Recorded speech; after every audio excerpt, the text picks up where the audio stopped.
Effectivement à ramener cette foule-là avec pas mal de jeunes, avec des gens prêts, on l'a vu, à en découdre, pas mal de groupuscules très présents, l'Action française, des zouaves, des identitaires venus d'un peu partout. Donc on voit que voilà, là on a un symptôme morbide, comme dirait Gramsci, et qui, moi personnellement, m'a beaucoup affecté. Et m'a affecté aussi le fait que, disons, les réactions qu'il y a eu aux violences, notamment contre les militants et les militantes de SOS Racisme, avec des tas de dirigeants de droite et d'hommes ou de femmes de médias renvoyant dos à dos l'extrême droite la plus néo-nazie, puisque c'était des zouaves, et les zouaves c'est des néo-nazis, hein, ils ne le cachent pas, hein, c'est des antisémites forcenés, islamophobes évidemment, etc.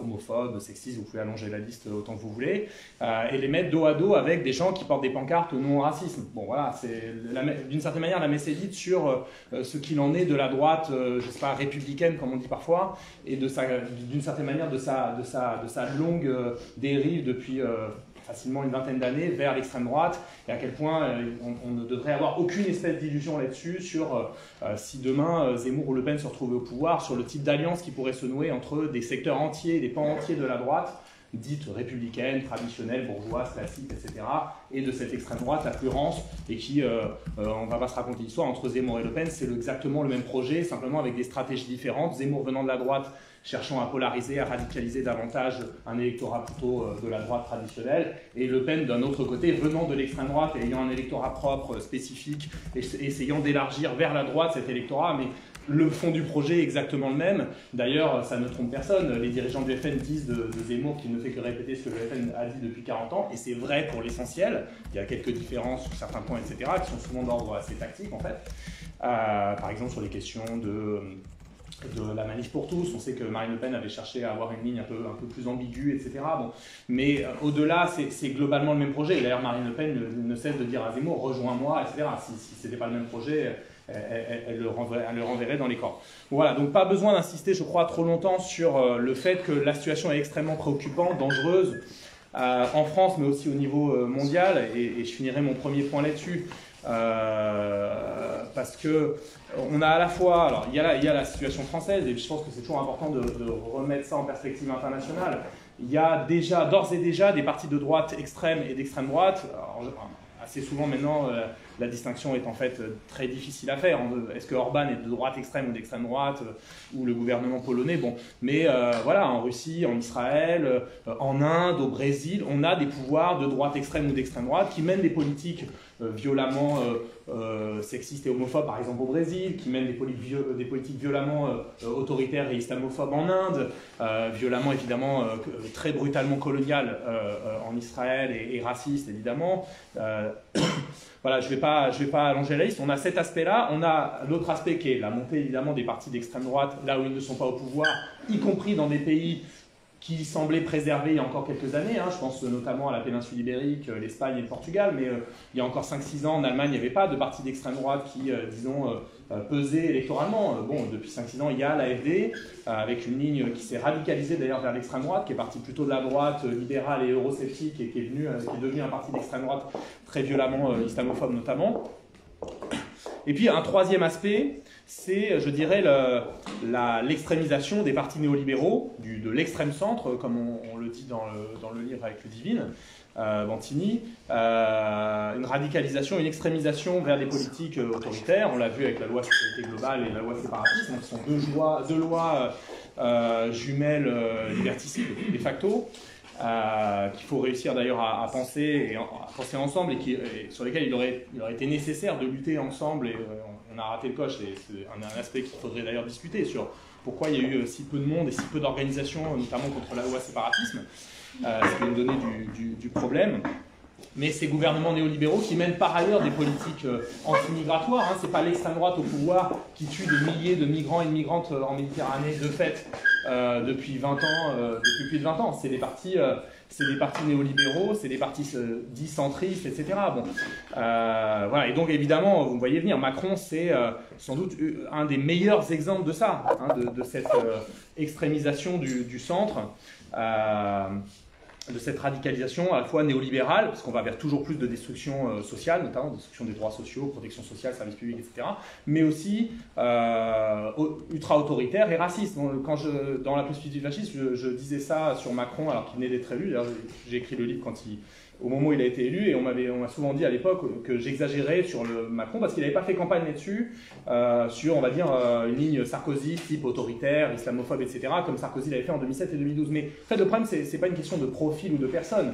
Si Sarkozy, Hollande et Macron, de fait, ont mené une politique très similaire sur toutes ces questions, pas seulement sur le plan des politiques néolibérales, de casse sociale, etc., mais sur les autres aussi, c'est qu'il y a quelque chose qui ne tient pas à des questions de personnes, qui ne tient pas à des questions de personnalité politique, c'est des choix qu'on fait de manière durable, qu'a fait de manière durable le personnel politique, et derrière lui une grande partie de la classe dominante, de mener ce type de politique, et d'une certaine manière, les choix qui sont faits de tactique électorale, que ce soit par Hollande, Macron, etc., importent peu. Une fois au pouvoir, ils ont tendance, les mêmes causes, disons, produisant les mêmes effets, à mener les mêmes politiques ultra-autoritaires, les mêmes politiques islamophobes, les mêmes politiques anti-migratoires, celles précisément qui tuent, et on l'a vu encore récemment, qui tuent en Méditerranée, mais aussi dans la Manche, qui tuent même au-delà de la Méditerranée, etc.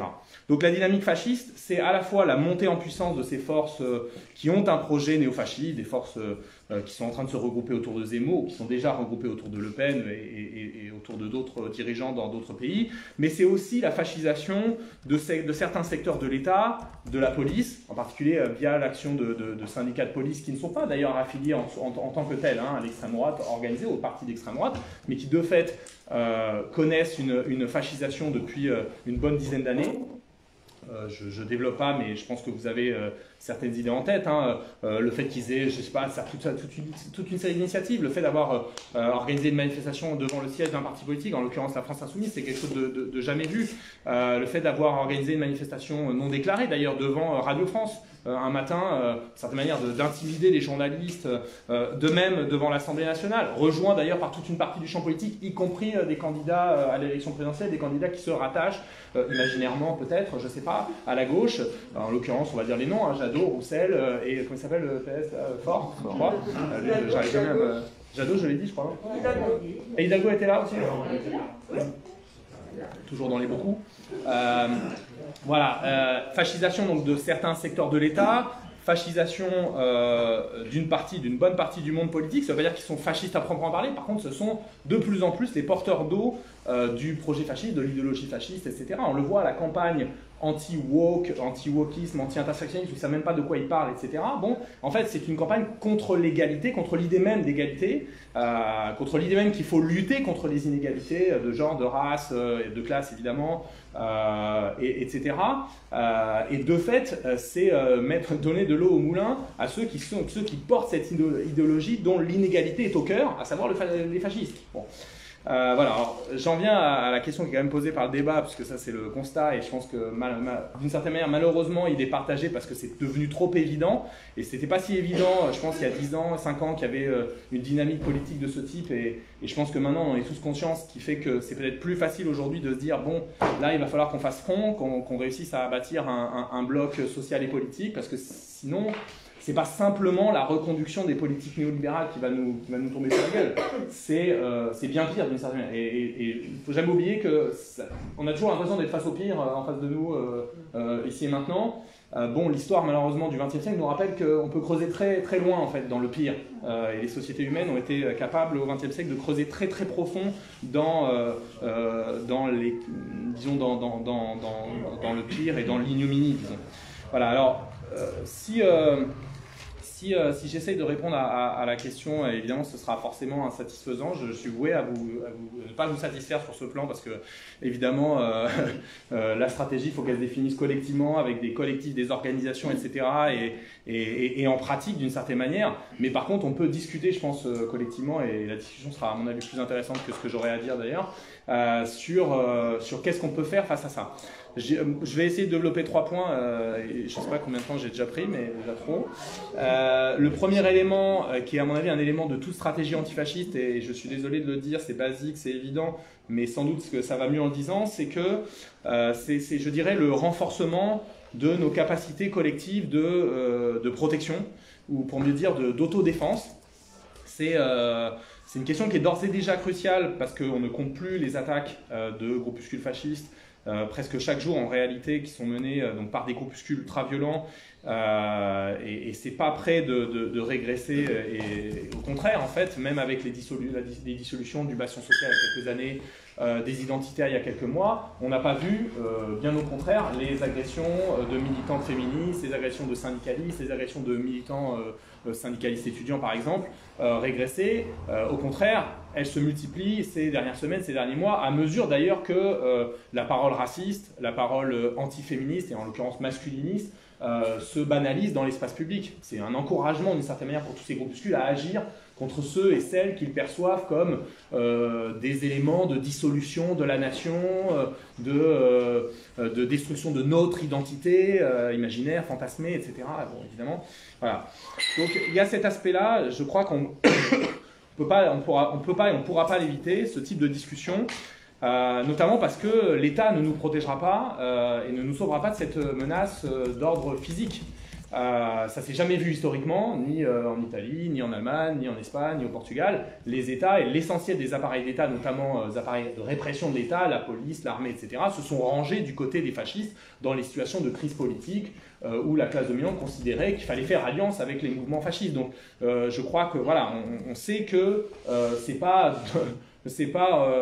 de ce côté-là qu'il faut regarder face aux groupuscules violents, face aux agressions, etc. Et je l'ai dit, les dissolutions, c'est en grande partie de la poudre aux yeux. C'est une manière pour le gouvernement de dire, d'ailleurs, nous dissolvons des organisations de lutte antiracistes contre l'islamophobie, notamment, le CCIF en particulier, qui était la plus grande organisation antiraciste en France, en termes de nombre d'adhérents, il y a encore quelques mois, et qui a été dissous sans aucun motif sérieux. Je sais pas, je vous invite à lire, là, je suis vraiment nul en texte juridique, mais l'arrêté du Conseil d'État, non, pas bon, je ne sais plus, mais le texte qui était sorti à la fois du ministre de l'Intérieur et aussi du Conseil d'État qui a validé cette dissolution, mais qui sont proprement ahurissants. Bon, voilà, donc d'un côté, le ministre de l'Intérieur peut dire on dissout des organisations qui sont antiracistes, qui luttent contre le racisme, etc. Et de l'autre côté, on dissout effectivement l'extrême droite, avec ce parallélisme hallucinant et scandaleux. Mais on parle par exemple ces jours-ci d'une dissolution possible des Zouaves Paris, qui sont un groupuscule informel, ça ne changera absolument rien. C'est une organisation qui, pour le coup, peut-être contrairement d'ailleurs aux identitaires, n'a pas de succursale, et encore pour les identitaires, leur bar, par exemple, leur bar et leur salle de boxe n'a pas été fermée à Lyon. Donc ils peuvent continuer à exercer exactement les mêmes types d'activités sous un autre nom, etc. Ça n'a eu aucune espèce d'effet, la dissolution des identitaires dans leur bastion, notamment dans leur bastion lyonnais. Ça a juste eu un effet par contre possible éventuellement de délégitimation dans l'espace public et encore parce que de l'autre côté vous avez toute la nuée des idéologues d'extrême droite, de valeurs actuelles, etc. qui sur les plateaux continuent à diffuser la même idéologie que les identitaires. Voilà, donc renforcer nos capacités d'autodéfense, ça veut dire qu'il faut à la fois, je dirais, plus de collectifs antifascistes de terrain dans les villes, dans les quartiers, dans les petites villes, dans les universités, etc. Mais aussi plus de coordination à la fois entre les collectifs, entre les organisations, avec les organisations syndicales, avec les organisations politiques. Il y a des tentatives en ce sens depuis 1 an et demi, 2 ans, qui ont du mal à aboutir, il faut bien le dire, mais qui sont en cours pour essayer de mieux travailler ensemble, de susciter des vocations un peu partout, d'organiser des rencontres sociales antifascistes dans pas mal de villes. Bon, on espère que ça va se faire l'année prochaine. Il y avait un arc de force assez large avec des organisations syndicales, des collectifs antifascistes, des organisations politiques. Bon, voilà, il y aura j'imagine qu'il y aura des suites dans les mois à venir de ce point de vue-là. Et puis par ailleurs, ce travail en commun, son efficacité a été montrée dans les manifs Gilets jaunes à partir du moment notamment où les Zouaves Paris avaient attaqué très brutalement le cortège du NPA dans une manif Gilets jaunes. Il y a eu tout un travail qui a été fait en commun par les collectifs antifascistes avec des organisations syndicales et politiques pour expulser les groupuscules fascistes des manifestations avec un résultat tout à fait positif de ce point de vue, ce qui montre qu'on peut avoir des résultats en la matière. Voilà, donc bon, par ailleurs, il y a une question plus large qu'il faudrait avoir autour de ça, la question de la violence, la question de nos moyens d'auto-organisation en matière de défense, traditionnellement ce qu'on appelait, ou ce qu'on appelle encore les services d'ordre, qui ont mauvaise presse, des organisations syndicales ou politiques, mais je ne crois pas qu'on puisse esquiver cette question si on veut se protéger et de la police et des fascistes. Alors, le deuxième pan d'une réponse 3 minutes. 5, donc je vais essayer de me grouiller. Et déjà, je parle avec un débit, on voit que j'ai beaucoup trop de café. Je suis gavé de café toute la journée. Et je vais clamser juste après. Donc, le deuxième pan, à mon avis, de la stratégie antifasciste, ou d'une stratégie antifasciste, c'est la question de... Alors, c'est un peu une tarte à la crème, et je vais essayer justement de faire des précisions pour pas que ce soit juste une tarte à la crème. C'est la question de la bataille culturelle, la bataille des idées. C'est une tarte à la crème parce que on nous serine ça dans le débat, y compris à droite, à l'extrême droite. Sarkozy disait ça il y a 10-15 ans. L'extrême droite, en l'occurrence qui s'appelle la nouvelle droite, c'est l'extrême droite, dit ça depuis 40 ans. Marion Maréchal, s'inspirant de la nouvelle droite, dit ça depuis elle-même 5-6 ans. Zemmour dit ça également. Donc en fait, ça a complètement obscurci l'idée d'une bataille culturelle de notre point de vue et du point de vue dont la pensée qui était celle de Gramsci, hein, qui a beaucoup insisté sur cet aspect-là de bataille des idées, bataille culturelle, etc. Parce que Gramsci ne se plaçait pas du point de vue de ces dirigeants de droite ou d'extrême droite qui sont de fait du bon côté des rapports de domination, il se plaçait du côté des opprimés et des exploités. Et la bataille culturelle, la bataille des idées, on voit bien à quel point elle se pose très différemment pour les dominants et pour les opprimés. Les dominants, ils ont les médias dominants, par principe, donc ils diffusent en continu leurs idées, leurs saloperies d'idées d'ailleurs, sexistes, racistes, patriarcales, racistes, homophobes, islamophobes, etc. Ça, globalement, c'est bon, il y a tout ce qu'il faut dans le panel médiatique, des chaînes d'infos en continu, des radios commerciales, des médias de grande écoute, etc. La question, elle se pose très différemment pour nous. Il y a une nuée d'idéologues racistes dans les médias. Combien de figures ou de militants ou de militantes antiracistes dans les médias? À part en gros Rokhaya Diallo qui passe de temps en temps, c'est à peu près tout. Voilà. Donc ça se pose très différemment pour nous de gagner d'une certaine manière des batailles d'idées. On ne va pas la gagner en se disant, on entend souvent, mais pourquoi vous n'êtes pas dans les médias? Parce qu'on n'est pas invité et que personne n'a le bras suffisamment long pour se faire inviter sur les chaînes de grande écoute. Et ça ne va pas arriver dans les mois ou dans les années à venir.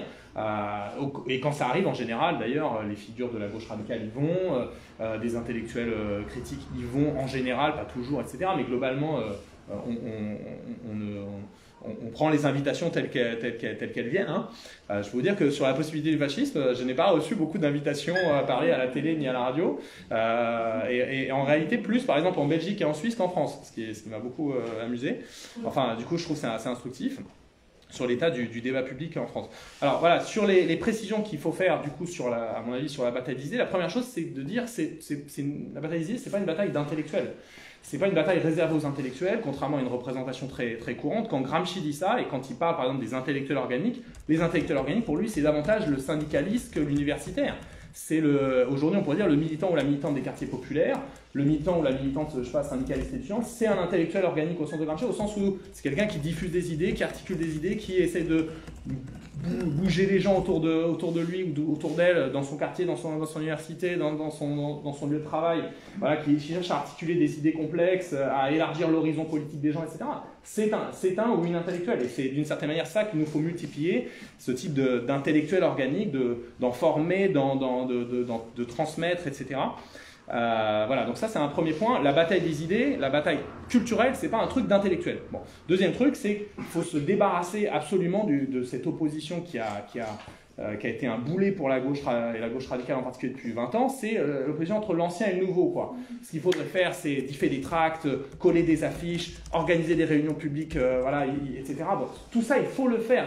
Il n'y a pas d'opposition entre l'ancien et le nouveau. Organiser des réunions d'information syndicale, en organiser plus, essayer de faire venir les gens, emmener les gens autour de soi dans les manifs syndicales, y aller avec eux, boire un coup après ça. Tout ça, c'est très important. C'est comme ça que le mouvement ouvrier s'est développé, etc.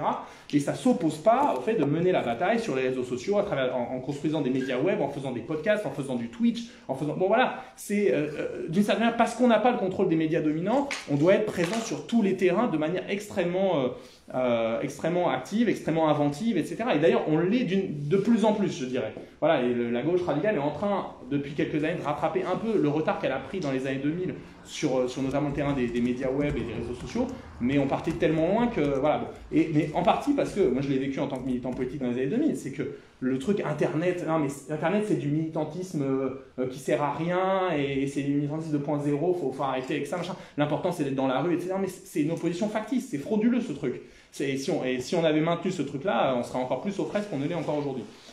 Le troisième point, et venant de ce qu'on appelle parfois l'extrême gauche, j'aime pas cette expression, mais je le dis d'autant plus tranquillement, c'est dans la bataille culturelle, c'est je pense le souci de ne pas se laisser corneriser, marginaliser, isoler. D'ailleurs, pour moi, la revendication même d'appartenir à l'extrême gauche, c'est déjà une erreur profonde. Quand je vois des figures de l'extrême gauche dire ou se revendiquer de l'extrême gauche, j'ai tout de suite envie de sortir ma Kalachnikov et j'en ai pas, hein, mais de tirer sur la télé, et j'en ai pas non plus. Mais parce que c'est une erreur profonde. Je veux dire, qui est extrême dans l'affaire? C'est leur système qui est extrême, leurs politiques qui sont extrêmes, c'est leur politique qui tue, leur politique qui continue qui produisent des inégalités monstrueuses avec 60 personnes qui possèdent autant que la moitié de l'humanité. Ben, qui est extrême, quoi? Donc, je pense qu'il y a toute une manière d'aborder le débat culturel, le débat politique, qui sont hérités d'une certaine manière de formes anciennes, passées, de l'extrême gauche traditionnelle, qui nous foutent dans la merde d'une certaine manière, parce qu'elle nous cornerise, elle nous isole de la grande majorité de la population qui nous voit comme des gens sympas, je pense en partie, voilà, mais un peu rêveurs et un peu extrémistes par ailleurs. Bon, voilà. Donc je pense que là, c'est une question d'approche de la politique en général. Est-ce qu'on veut véritablement être majoritaire dans cette société? Et quand je dis majoritaire, c'est pas simplement électoralement, c'est pas juste avoir 50,1% des voix, c'est avoir une perspective majoritaire pour le pays où une grande partie de la population qui a intérêt à un changement, à une transformation sociale profonde, le perçoit véritablement et nous perçoit la gauche sociale et politique ou la gauche radicale comme une réponse possible et crédible à la crise sociale, environnementale et démocratique. Bon. Et le dernier point sur cette bataille culturelle, et du coup je m'arrêterai là parce que évidemment je suis trop long, dans cette bataille je pense qu'il nous faut à la fois des objectifs précis, il faut qu'on se donne des objectifs précis, en tout cas du point de vue notamment de la lutte antifasciste, et maintenir, disons, et avoir un objectif plus large. Les objectifs précis, je vais en dire un parce que il me tient à cœur, mais c'est pas une question personnelle, c'est que je pense que c'est pour moi le vecteur principal par lequel se construit l'extrême droite et le fascisme en France. C'est pas forcément vrai dans tous les pays d'ailleurs, mais en France en particulier et en Europe de l'Ouest, c'est l'islamophobie. Et qui a été une des grandes défaites de la gauche dans les années 2000, où disons, on peine là encore à rattraper un retard immense qui a été pris dans ces années-là. Voilà, bon, mais il y a une bataille d'ampleur à mener qui, si elle n'est pas menée, comme elle n'a pas été menée dans les années 2000, nous conduit évidemment au désastre.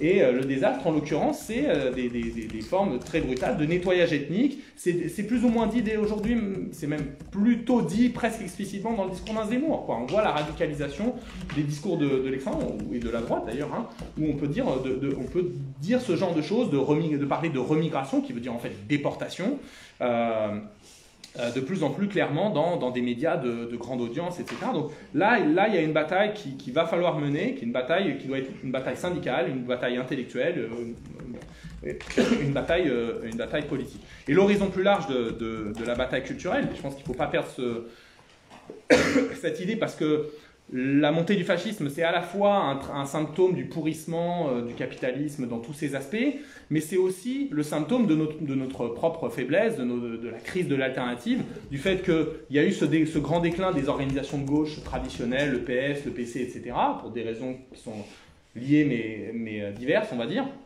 notamment les politiques qui ont été menées par les gouvernements de gauche depuis les années 80, qui n'ont évidemment pas convaincu, loin de là, les classes populaires que la gauche était une réponse à leurs problèmes. Mais voilà, l'objectif pour nous, c'est de réussir à élargir le périmètre de ce que les gens pensent possible. Parce que j'ai lu dans le livre d'Aurélie, il y a peut-être un désaccord entre nous là-dessus, il faudra gratter, mais qu'on d'une certaine manière, la gauche a encore gagné le débat culturel est plutôt en notre faveur, parce qu'il y a une majorité de Français qui est en accord avec toute une série de propositions qui sont faites par la gauche sur la fiscalité, sur les services publics, etc. Et c'est vrai, il y a 85% qui pensent qu'il faut un grand plan de réinvestissement des services publics. Bon, voilà, la question c'est pourquoi ils ne votent pas pour la gauche, quoi.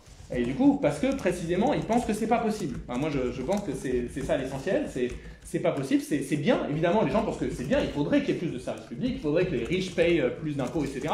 Mais c'est juste pas possible pour des tas de raisons, la mondialisation, etc.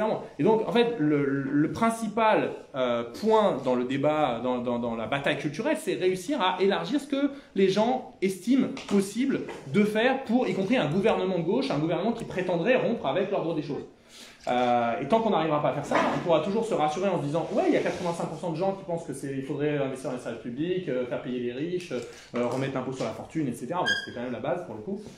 Mais en fait, on n'aura pas résolu le problème parce qu'il y a bien ces 80, 85%, etc. Mais aux élections, voilà, je m'arrête, la gauche pèse aujourd'hui, et c'est pas seulement les sondages, hein, pèse entre 20 et 25%. Donc il y a bien un problème structurel dans notre capacité à faire croire, à donner le sentiment donner le sentiment réel, un sentiment d'espoir que tout ça c'est possible.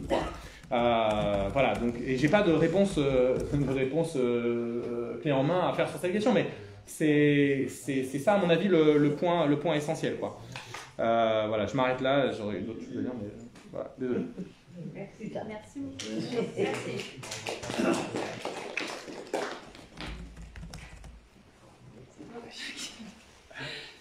Donc, bonsoir à toutes et tous. Je vais essayer de ne pas parler trop longtemps parce que je suis beaucoup moins spécialiste de la question du fascisme d'Hugo. À vrai dire, je venais surtout pour l'écouter. Voilà. Et du coup, moi, je vais partir moins de. Enfin, j'ai moins m'intéresser au fascisme en tant que tel, mais plutôt à ce qu'on pourrait construire comme bloc social. Face au fascisme. Donc oui, on n'a pas nos bouquins, mais vous pouvez les trouver par exemple à Libertalia, à Montreuil, mais on est des très mauvais commerciaux, donc on vient sans nos bouquins, voilà. Bon, par ailleurs, donc je dis, je ne suis pas du tout spécialiste du fascisme, par ailleurs je suis enseignante-chercheuse en économie, spécialiste de l'agriculture et de l'alimentation, donc on pourrait faire des liens entre certaines pensées sur l'agriculture et les fascistes, mais ça, c'est pas le sujet de ce soir. Juste, je vais commencer par te répondre sur l'interpellation que tu venais de faire, puis après je vais développer. Sur, bon, finalement, la force, enfin, en gros, est-ce qu'on a gagné la bataille idéologique et culturelle? Bien évidemment, non. Enfin, je me dis pas que dans 4 mois, on a des très très grandes chances d'être au pouvoir, là, tous, quoi, hein, évidemment. Mais moi, je parle plutôt d'un paradoxe, c'est-à-dire que on a quand même des idées, je dirais, de gauche qui me semblent, en tout cas pour beaucoup d'entre elles, majoritaires dans la société, voilà. Que je pense qu'il faut éviter de se complaire dans l'idée la gauche c'est terrible, on est complètement balayé. Il y a un paradoxe en fait entre, pour moi, le fait que beaucoup de nos idées sont quand même largement partagées et le fait que nous n'arrivions pas à en avoir une expression politique au sens, je dis bien au sens de la conquête des institutions, parce que par ailleurs je pense qu'on en a une expression politique dans la rue. Et certes, alors depuis le Covid, on a eu le débat là-dessus, hein, mais il y a quelques mois, mais depuis le Covid, certes, c'est très compliqué pour les mouvements, mais moi je considère qu'on a eu plutôt 10 ans assez, voilà, assez porteurs, une forme de nouveau cycle de mobilisation depuis le début des années 2010, avec l'occupation des places publiques un peu partout dans le monde, avec des mouvements qui ont aussi amené des nouvelles générations. Je pense au féminisme, je pense aux luttes pour le climat, je pense aux luttes contre les violences policières, pour les migrants, les droits des migrants, etc. Donc, il y a eu quand même tout un tas de mobilisations nouvelles avec des... Alors tu dis qu'il ne faut pas opposer l'ancien et le nouveau, moi je reviendrai là-dessus, je suis complètement d'accord. Mais enfin, on a eu quand même des mouvements nouveaux, des alliances nouvelles. Et la gauche et la politique, pour moi, c'est pas réductible seulement, enfin, il ne faut pas le réduire seulement, en gros, au parti et à la conquête des institutions. Il y a aujourd'hui une gauche et une politique qui s'expriment de différentes manières. Le problème, évidemment, étant celui quand même de la conquête des institutions, parce que, évidemment, si on se retape à nouveau 5 ans de droite dure, parce que pour moi, Macron, là, maintenant, c'est une droite dure, si on se retape 5 ans de droite dure ou d'extrême droite, évidemment, ça va être, y compris pour les mouvements sociaux, extrêmement grave, quoi. Donc, toute la question, elle est comment fait-on pour... Voilà, enfin, moi, c'est le choix, vous le savez, c'est le choix que j'ai fait il y a maintenant quelques semaines, bon, mais qui n'était quand même pas comme ça, hein. Voilà, de sortir du... Parce que j'étais en fin de mandat du mouvement social pour voilà, m'impliquer dans le champ de la conquête des institutions. Hein. Parce que d'un côté, j'estime qu'il n'y aura pas de gauche démocratiquement au pouvoir sans mouvements sociaux d'ampleur, ça c'est clair. Et on l'a bien vu dans l'histoire, voilà, une soi-disant gauche qui arrive au pouvoir avec tous les grands slogans qu'elle peut avoir. À partir du moment où il n'y a pas de mouvements sociaux d'ampleur et autonomes dans la rue, en fait, cette gauche-là, elle ne mettra pas en place un programme de gauche radicale, pour être clair. Donc il faut évidemment des mouvements sociaux d'ampleur, mais il y a aussi quand même la question de la conquête des institutions, à laquelle, enfin moi en tout cas, je ne peux pas me résoudre à me dire bon, bah, c'est la merde du côté de la conquête des institutions, continuons dans la rue, continuons, etc. Il faut absolument qu'on mène les deux en même temps, mais je vais y revenir. Donc évidemment, il y a cette question-là. Mais pour moi, une des premières responsabilités de cette gauche qui est telle qu'elle est au niveau électoral, c'est les 5... Je sais que c'est pas que les 5 ans de Hollande, il y a derrière, on pourrait ramener ça à 83, mais il y a quand même 5 ans de Hollande qui, à mon avis, ont fait extrêmement mal. C'est-à-dire que les gens n'ont plus de repères. Et ça, Macron l'a tellement bien senti quand il a dit il n'y a plus de ni gauche ni droite. Et c'était vraiment l'idée de tuer la gauche, quoi. L'idée de tuer l'idée de gauche, quoi. Et d'ailleurs, moi, je trouve ça très grave aujourd'hui qu'on ne réutilise pas l'idée de gauche autant qu'on peut. Et ce truc de ni gauche ni droite, on fait un truc progressiste, nanana. En fait, on joue complètement dans le jeu du bloc bourgeois identitaire. Hein, et je suis d'accord avec toi, c'est pas l'extrême. Pour moi, c'est pas l'extrême gauche qu'on doit incarner, mais c'est la gauche tout court. Alors la gauche tout court, et il faut. Enfin voilà, je le dis, hein, au nom du peuple, au nom de je sais pas quoi, etc. On peut faire plein de choses. Par contre, la gauche, elle a des valeurs historiques, elle a des valeurs claires, d'égalité réelle, etc. Et c'est pour moi ces valeurs-là qu'il faut remettre au devant de la scène. Et effectivement.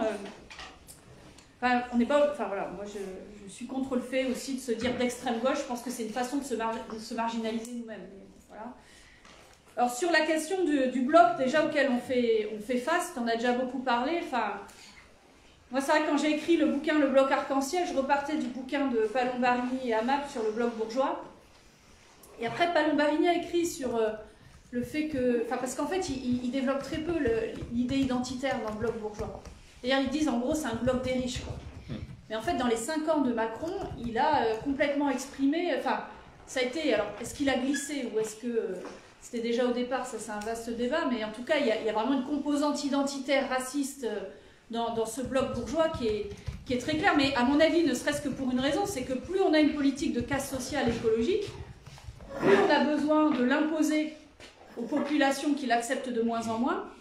Plus on a besoin de l'imposer contre les mouvements sociaux, dans les quartiers populaires, contre les migrants, contre tout mouvement qui pourrait s'exprimer face à cette casse sociale écologique. Donc ça va complètement ensemble. Enfin bon, ça c'est les trucs de Chamaillou sur le néolibéralisme autoritaire, mais enfin qu'il avait déjà assez bien dessiné, quoi. Hein. C'est qu'en fait le bloc bourgeois est profondément, enfin pour s'exprimer pleinement, a besoin d'être identitaire, a besoin de diviser la population par un racisme institutionnel et systémique, et il a besoin de l'exprimer par un système autoritaire et répressif extrêmement fort. Et c'est comme ça que d'ailleurs nous, les mouvements sociaux, on s'est retrouvés avec des violences de pire en pire, pas seulement sous Macron d'ailleurs, déjà sous Valls, il faut quand même s'en souvenir, parce que ça commençait quand même largement, enfin disons ça s'est largement déployé au moment, enfin moi j'ai vu le tournant la loi travail, quoi, 2016, voilà. Et après il y a eu les gilets jaunes, etc. Mais bon, après, il faut se souvenir quand même que dans les quartiers populaires, les migrants, etc., le vivaient déjà depuis bien plus longtemps. Mais bon, c'est vrai que pour nous, mouvements sociaux et manifestations, ça a été avant Macron, quoi. Pourquoi je dis ça aussi? Parce que, effectivement, pour ce que tu dis sur Zemmour, pour moi, c'est l'aboutissement d'une extrême droitisation de l'ensemble de la classe politique. Enfin, en tout cas, d'une grande partie. Je ne dis pas l'ensemble, mais d'une grande partie de la classe politique.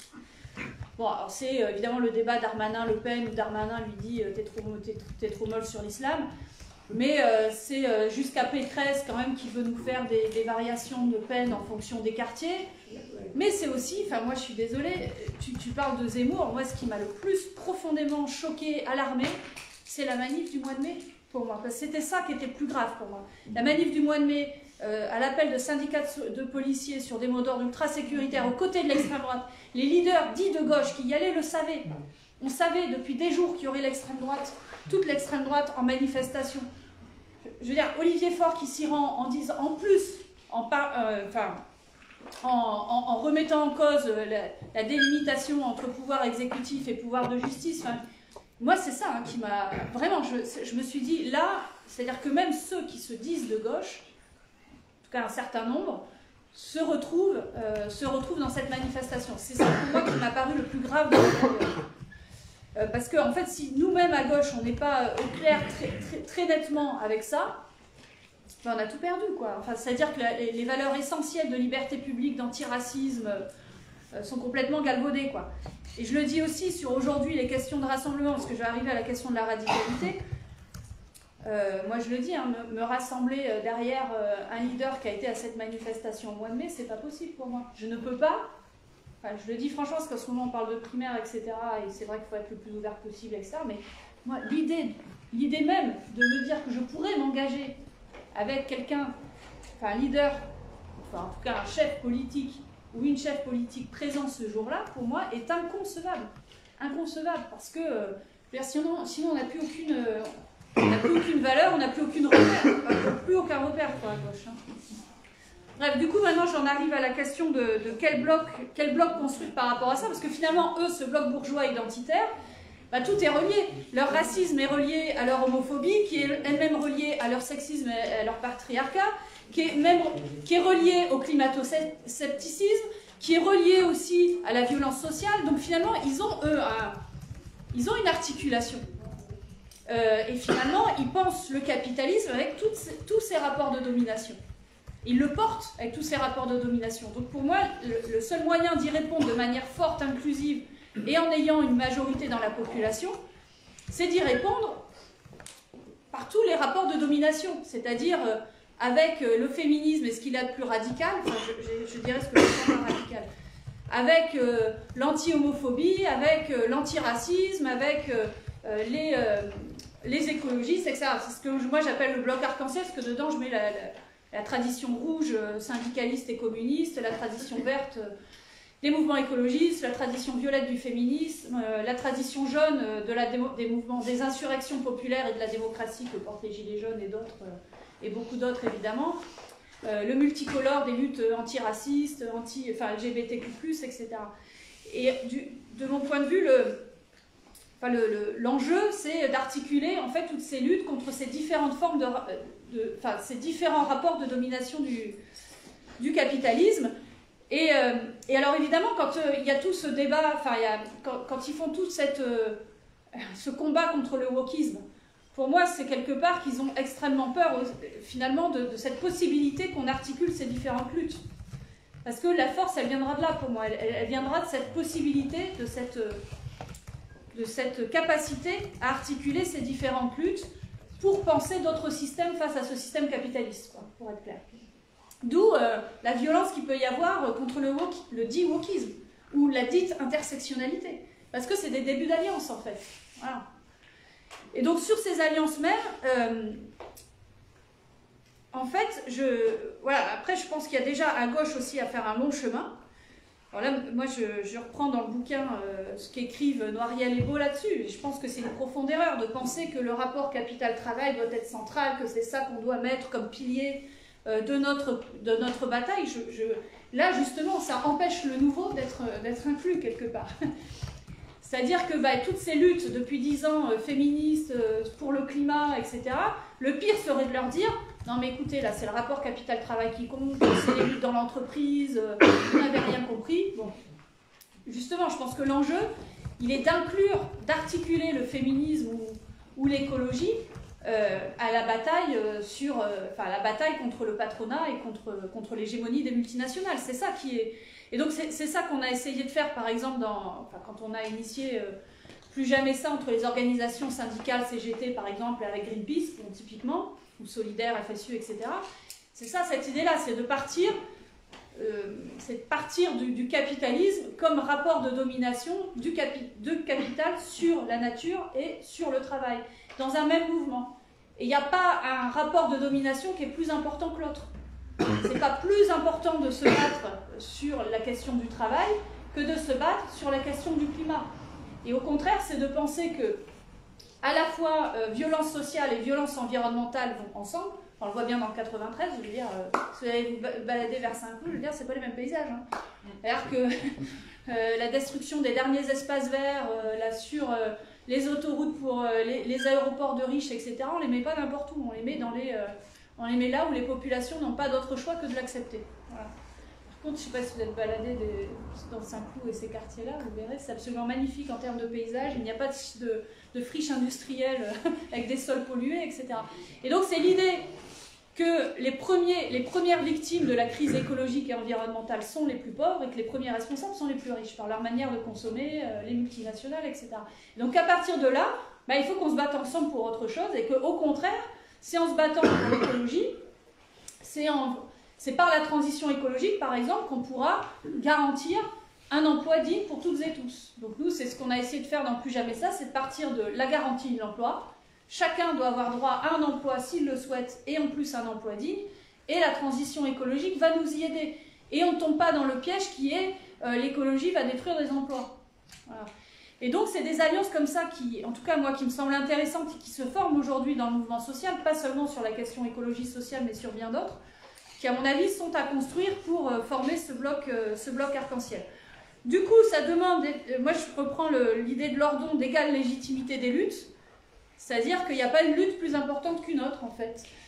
C'est pas, voilà, on n'est pas plus anticapitaliste parce qu'on est syndicaliste et qu'on se bat contre les grands patrons dans la boîte que si on est un écologiste pour le climat radical, quoi. Enfin, voilà. Alors sur la question de la radicalité, moi je parle de radicalité au sens des racines du système, c'est-à-dire que ouais, c'est l'idée qu'il faut quand même changer, ce que tu disais, profondément changer le système, une transformation profonde. En l'occurrence, il faut s'en prendre, pardon, je suis fatiguée parce que j'ai fait un débat avant, il faut s'en prendre aux racines du système. Voilà, c'est en ça que moi j'appelle, c'est ça que j'appelle la radicalité. Et du coup, la conjonction des luttes, bah, c'est pas le plus petit dénominateur commun. C'est de reprendre la radicalité pleine et entière de chaque lutte. Et ça, c'est important, et y compris aujourd'hui dans les idées qu'on a de rassemblement à gauche, bah, si c'est sur le plus petit dénominateur commun, on ne répondra jamais aux colères des gens sur le plus petit dénominateur commun. Et donc c'est faux de penser qu'on sera plus inclusif parce qu'on se sera aligné sur le plus petit dénominateur commun. Parce que ça ne réglera pas parce qu'on ne répondra pas à l'immensité des enjeux sociaux, écologiques et démocratiques. C'est plutôt en prenant justement toute la radicalité de chaque lutte qu'on peut répondre à l'entièreté des colères et des injustices actuelles. Et ça, à mon avis, c'est pour moi, c'est un état d'esprit, un point de départ quand même très important, quoi.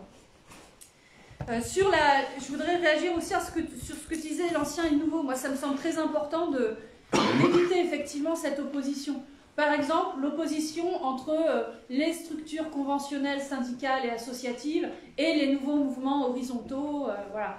Je pense que les deux ont leur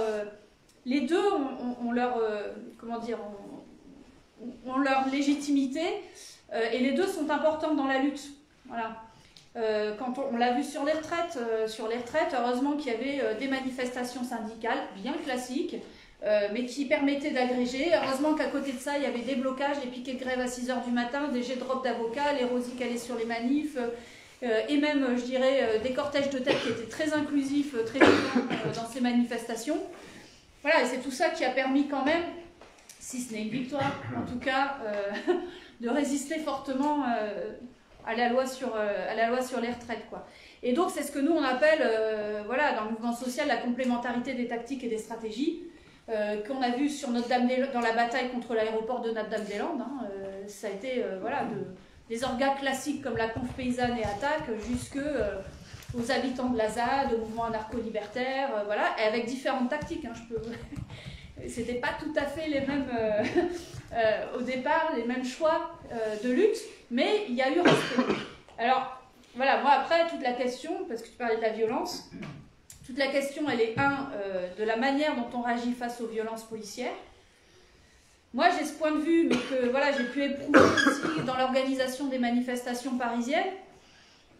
C'est que, je pense qu'il ne faut surtout pas qu'on se laisse prendre au piège de premier communiqué, c'est pour dénoncer la violence des manifestants, du cortège de tête. Ça, je pense qu'il n'y a rien de pire pour... c'est exactement ce qu'ils veulent, ce que le bloc dominant voudrait qu'on fasse. En même temps, ça demande un dialogue très fourni parce que nous, on a vu les difficultés aussi. Quand le SO se fait attaquer à coups d'injures homophobes et sexistes, etc., c'était le 1er mai dernier, la CGT, le SO de la CGT de Solidaire qui se fait attaquer. Je pense que là, il y a un gros problème aussi et qu'on n'est plus dans le même camp pour moi. Hein, mais voilà. Mais donc du coup, il y a quand même une grande question sur la manière à la fois dont on aborde la violence policière, et donc moi je pense que les services d'ordre, aujourd'hui, voilà, le service d'ordre est quelque chose d'extrêmement important, pas seulement contre les fascistes, mais contre la police, hein, tout simplement. Voilà, parce qu'aujourd'hui, en plus, on a un vrai problème, c'est que beaucoup de gens ne veulent plus manifester. Nous, c'est au départ pour ça qu'on a fait les Rosies. Hein.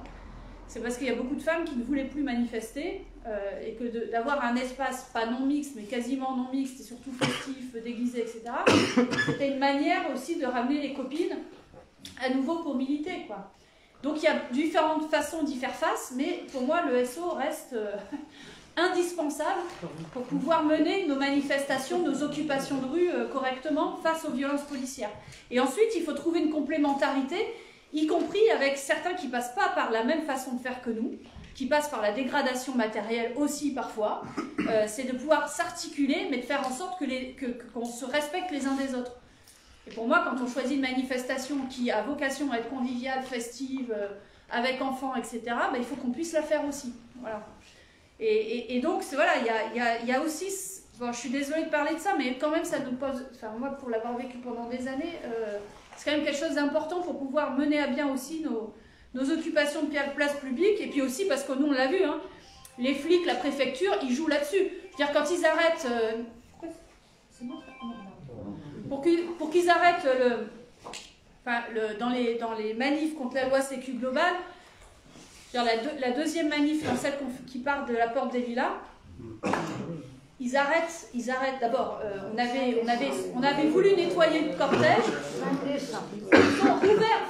ils ont ouvert, il y a plein de choses qu'ils ont laissées ou qu'ils ont même remis sur le chemin, genre une voiture, des fagots de bois, on a redécouvert plein de choses le matin alors que ça avait été, on avait fait gaffe les jours d'avant, et surtout ils nous arrêtent pile à l'endroit le pire pour nous, où il y a, je sais plus, des travaux, voilà, il y a un endroit de travaux, tout était fait pour que ça parte en vrille, quoi.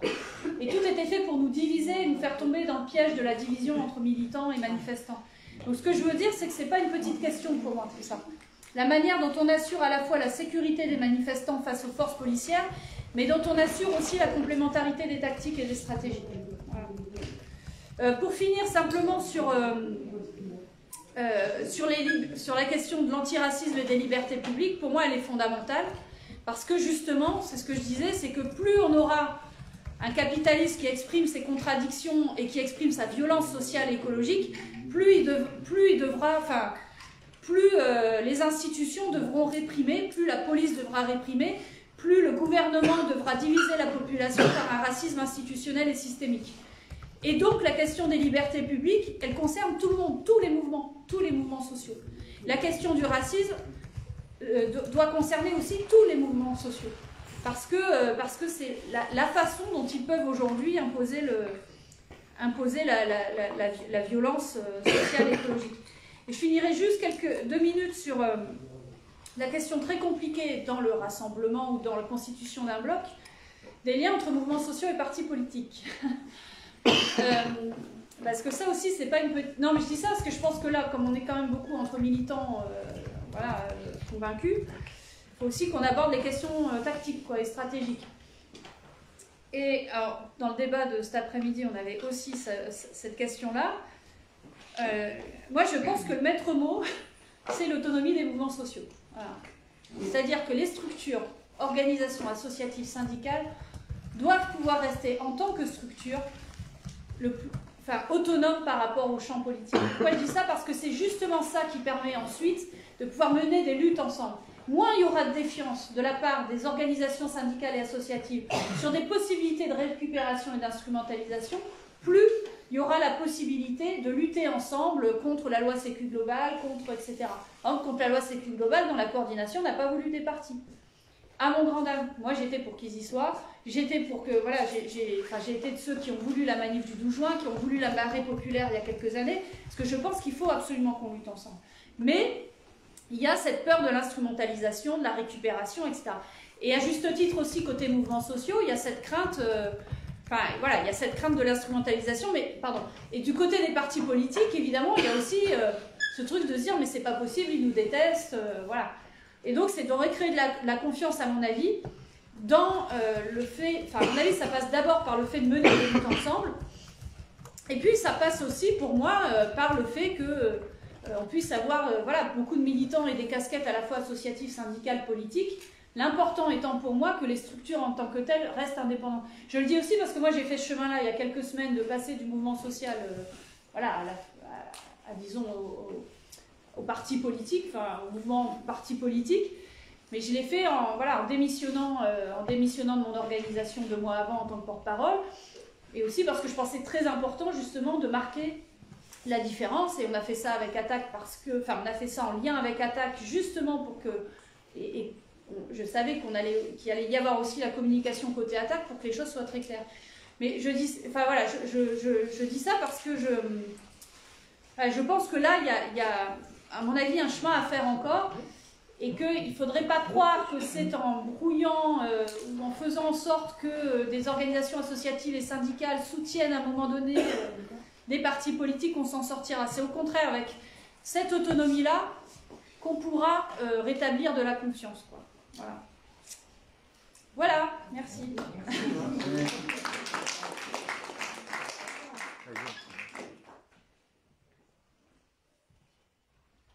Bonsoir tout le monde. Je me permets de me présenter. Du coup, je suis un débutant militant. Bon,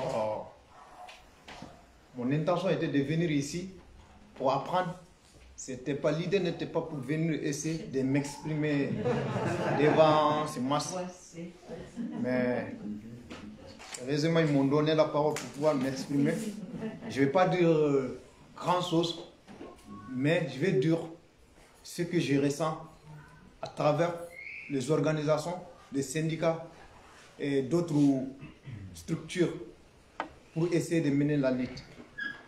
Parce qu'aujourd'hui, quand on regarde, je pense que les luttes sont coupées. La meilleure manière de nous réunir, on ne doit pas se dire que telle lutte est la lutte de telle personne. Il va falloir qu'on essaie de se regarder, se regrouper pour pouvoir faire les luttes ensemble. Aujourd'hui, quand on regarde, peut-être que je ne vais pas rentrer dans des discours politiques parce que je ne suis pas doué, mais que ce soit l'extrême droite ou gauche, aujourd'hui, je pense que c'est un masque qui est là, mais je pense qu'ils sont tous des mêmes idées qui sont en train de mener aujourd'hui pour pouvoir, quand on regarde les 10 mandats passés, les choses sont endurcies, surtout au niveau, parce que quand je dis, je vais essayer parce que je ne me suis pas présenté profondément, je commençais à parler, mais je me suis entièrement entouré du collectif sans-papier de Montreuil et de la marche de solidarité. J'aurais dit me présenter, et puis j'ai fait partie aussi des camarades, des 5 camarades qui ont été arrêtés à Montpellier quand on partait pour le contre-sommet. Du coup, c'est ce qui m'a permis aussi de venir m'exprimer aujourd'hui. Quand on regarde le lutte, aujourd'hui, le lutte est en train de descendre d'une manière. Je vais essayer de revenir sur l'année 2020, en mars 2020, le 30 mai plutôt 2020. En ce moment, tout le monde était arrêté. Il n'y avait ni mouvement, ni rien. Le gouvernement, il nous fait peur avec ce problème de Covid. Tout le monde était resté ce soir, personne ne sortait. Mais à travers les sans-papiers et d'autres organisations qui ont organisé, dont on a organisé une grande manifestation le 30 mai. Ces manifestations ont permis à beaucoup d'organisations, à beaucoup de dire pourquoi on doit rester. Ça a permis que beaucoup de mouvements ont commencé à sortir. Moi, je pense que c'est lancé à arriver à un moment, la force qu'on avait, on a essayé de diminuer cette force. Aujourd'hui, pour pouvoir lutter tout ce qui s'est passé, parce que l'État, il est là, il gouverne, mais le pays n'est pas à eux. C'est à nous, la population qui sont dans la rue. C'est nous qui devrions décider et se s'unir pour pouvoir essayer d'imposer à ces gouvernements surtout les décisions qu'ils sont en train de prendre. Du coup, ce que moi je proposerais en tant que jeune militant, je pense qu'il va falloir qu'on essaie de s'unir, comme je l'ai dit au début. de se donner la main, de ne pas se dire telle lutte est la lutte de telle personne, telle, que chaque sortie, qu'on soit nombreux, pour des mêmes causes et valoriser nos luttes. Parce qu'à travers nos luttes, qu'on essaiera de stopper certaines décisions politiques.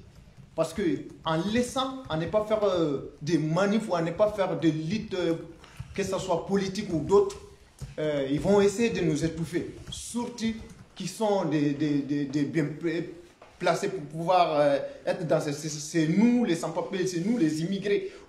Parce qu'on est confronté dans beaucoup de situations précaires aujourd'hui.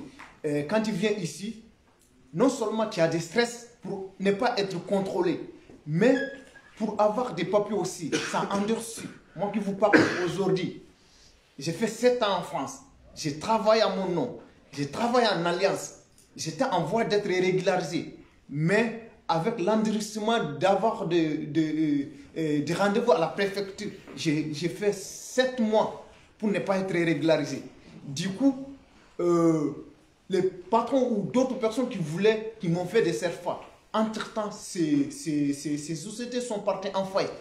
Ce qui veut dire que ce soit de gauche ou de droite, Macron, il est venu, il a plus endurci la situation des sans-papiers. Et je pense même si d'autres personnes, que ce soit de gauche ou d'autres, qui vont venir, ils vont continuer à endurcir cette situation. Je pense pour que cette situation soit changée, c'est à nous de le faire dans la rue et sortir pour pouvoir lutter et mener le combat ensemble. Quand on regarde, en partant dans un pays où la manifestation est un droit, dont on a le droit de manifester, et on a organisé notre manifestation d'aller faire le contre-sommet à Montpellier. En partant faire cette contre-sommet, on a eu la malchance d'être regroupés dans 2 voitures différentes dans le train, dont il y avait beaucoup de gens sur la voiture 8 et d'autres étaient sur la voiture 18. En sortant même à Montpellier, on a trouvé des policiers qui étaient organisés devant nous, comme quoi ils vont essayer de faire un contrôle d'identité. Comment venir une manifestation, tandis que c'est une manifestation qui a été déclarée à Paris ici. Ils ont informé les autorités à Montpellier pour dire qu'on va venir pour une manifestation. J'étais parmi les gens qui étaient devant ces délégations, dont j'ai même expliqué à des policiers comme quoi on venait pour une manifestation qui a été organisée. Il dit, petit, c'est ce qui m'a répondu, petit, tu fais ton travail, nous on a eu des instructions qu'on est en train de faire notre travail. En ce moment, j'ai essayé de comprendre quelle était leur manigance. C'est en ce moment que j'ai essayé de dire, mes frères qui étaient avec moi, on était au moins 7 personnes qui ont eu la malchance d'être dans une voiture. Donc, je dis, bon, comme c'est des autorités, on ne va pas essayer d'aggraver notre cas, on est tous des sans-papiers. Du coup, on va leur suivre ce qu'ils ont dit. Bon, notre surprise, on pensait qu'ils allaient juste faire un simple contrôle d'identité en sachant qu'on venait pour une manifestation. Ils vont essayer de nous relancer pour qu'on puisse aller suivre notre combat. Mais ce n'était pas le cas. On a été en garde à vue de 13h10 jusqu'à 17h. Donc, c'était... Mais tout ça n'était pas le vrai problème. Mais toutes ces personnes, en sortant, il y a des personnes qui ont été placées dans les centres de rétention. Et 5 autres personnes, en sortant, qui sont sorties avec des OQTF et des IRTF ensemble. Et des IRTF ensemble.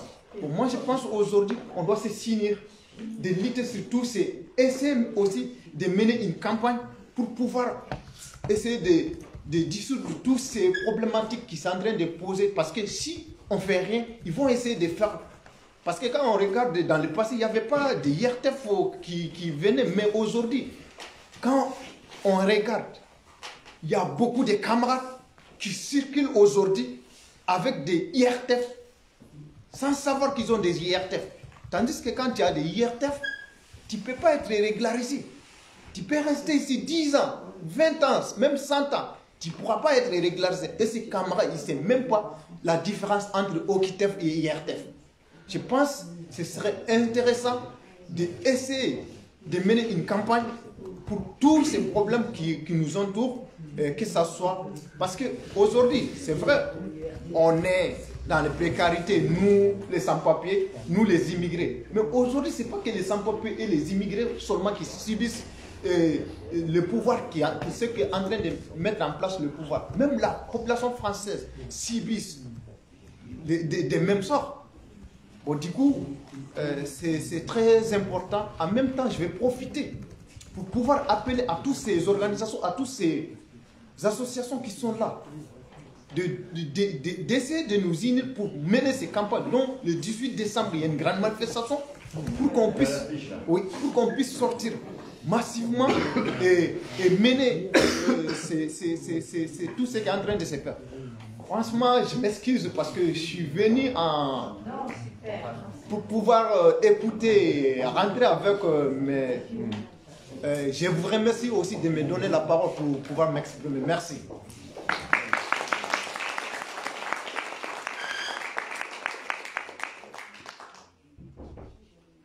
On peut passer, merci à vous trois, on peut passer un moment de discussion. Voilà, peut-être plusieurs interventions évidemment à la suite, si possible en priorité des femmes ou un homme, une femme. Et puis on peut autogérer un peu, mais je peux regarder quand même. Oui. Moi, j'ai profité de parler là tout de suite après Antuman, parce que du coup, je suis très touchée par son discours, qui me semble vraiment dans une posture, une position très différente de celle, désolée Aurélie, que je te connais bien et que c'est super le boulot que tu fais, mais il y a quand même quelque chose aujourd'hui par rapport aux élections. Par exemple, quand tu parles, toute ta présentation, c'est les institutions. Hein, prendre les institutions. Ces institutions, on n'en veut plus. Ces institutions, on n'en veut plus. C'est plus possible. On n'en veut plus de police, on n'en veut plus de justice, on ne veut plus de prison, on ne veut plus des centres de rétention administrative. Parce que ce qui arrive en Tuman et à tous les sans-papiers, hein, toutes ces personnes qui sont aujourd'hui là, ça va nous arriver à nous tous, et c'est en train de nous arriver. C'est-à-dire que là, la justice, elle est dématérialisée. Hein. On n'a même pas les droits, eux, ils ne peuvent pas se faire défendre. Eux, ils n'ont même pas accès à un rendez-vous pour être reçus par les gouvernements, alors que c'est un droit. Les demandeurs d'emploi, ils ne peuvent plus s'inscrire non plus, à cause de la dématérialisation. Combien de personnes vont se retrouver complètement en dehors de la possibilité de se défendre? Ce sont toujours les plus fragiles. Là, je pense que les institutions actuelles et ce système électoral nous amènent à la sémourisation. Ce n'est pas possible. C'est des institutions complètement pourries. Le système démocratique, il est fini. Ce n'est pas des démocraties, ce n'est pas possible. Toi-même, tu l'as dit, on est dans une espèce de fuite en avant par rapport à l'extrême droite. Et quand on voit la violence à laquelle nous sommes soumis, que ce soit à l'entreprise, que ce soit à Pôle emploi, cette violence-là, les gens, mais qu'est-ce que ça réveille à nous, hein? C'est bien sûr les discours de l'extrême droite, elle prend pied dans cette espèce de violence à laquelle on est soumis. Donc si on ne repense pas entièrement tout, on est mort. Et je suis désolée, mais le discours que j'entends, que j'ai entendu en toi, c'est un discours qui fait les jeux de ces institutions qui sont mortifères. C'est fini.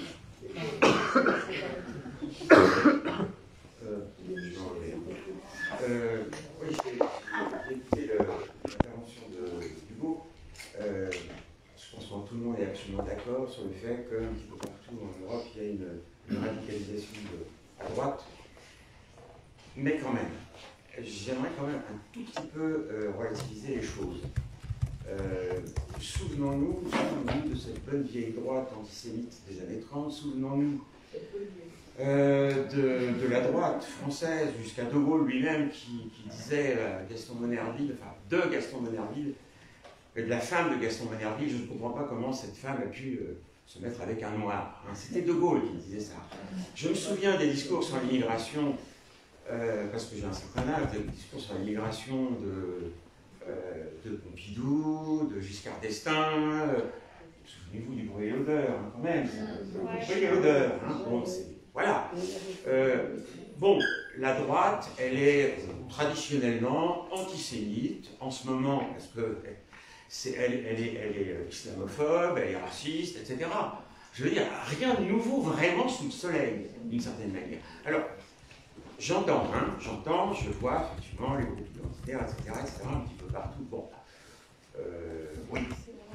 J'ai un peu peur qu'une analyse développée de cette manière-là soit un petit peu une analyse autoréalisatrice. Je pense que les gens, ils n'ont pas... Le mouvement ouvrier, il a... C'est pas ce discours-là qu'il faut tenir. Nous sommes majoritaires. Les revendications de la classe ouvrière sont majoritaires dans ce pays. C'est ça qu'il faut dire. C'est là qu'on peut effectivement donner confiance. Je voudrais me faire bien comprendre. Je ne suis pas en train de dire que Zemmour, c'est rien du tout. Bien sûr que... comment elle s'appelle sa copine Le Pen, c'est rien du tout. Bien sûr, bien sûr. Bon. Ceci dit, c'est une droite radicalisée. Voilà, comme on l'a connu déjà par le passé. Si vous regardez aujourd'hui les mobilisations, il y a énormément de grèves en ce moment. Il y a énormément de grèves. C'est des petites grèves qui obtiennent une petite augmentation de salaire par-ci par-là, ça va pas très loin. Mais il y en a partout. Il y en a partout. Elles se développent. Et dans ces piquets de grève, c'est pas l'apartheid, hein. C'est pas les Noirs d'un côté, les Arabes de l'autre et les Français ici. Ensemble. Donc le pays réel, moi je le vois bien à Noisy-le-Sec, j'ai fait le marché, pas diffusé, hein, pas mon père.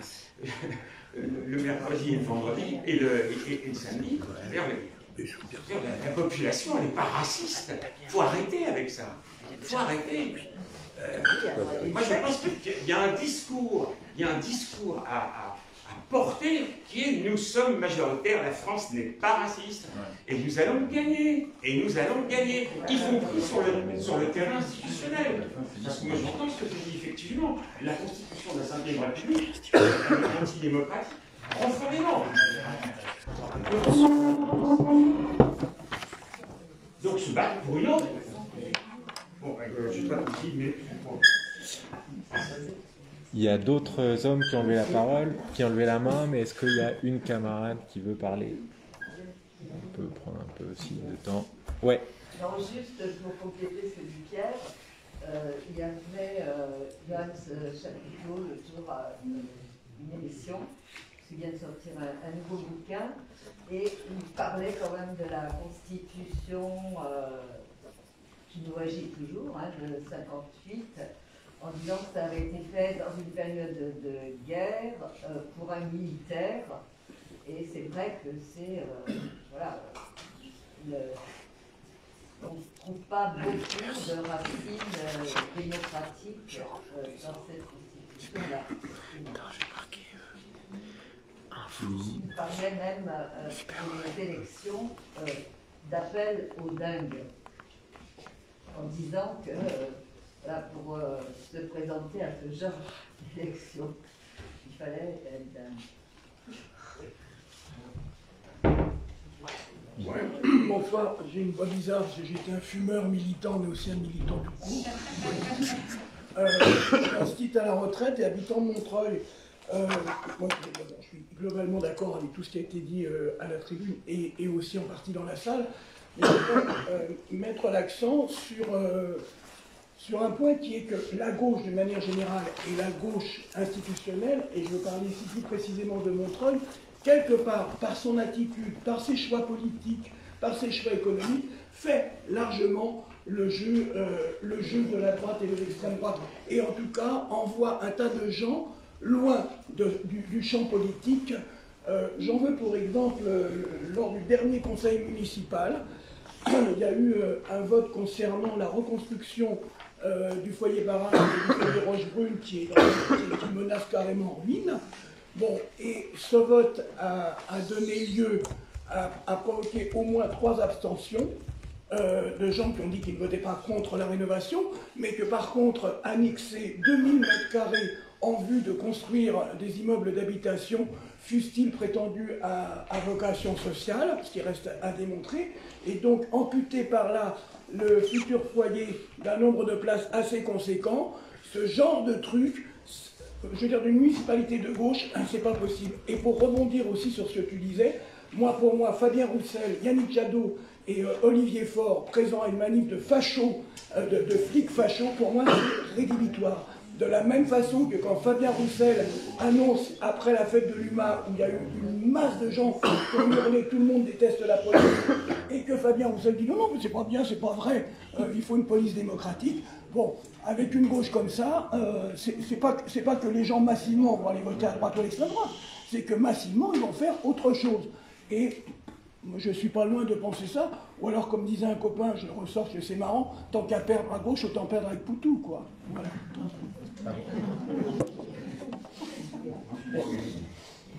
Mais gagner quoi?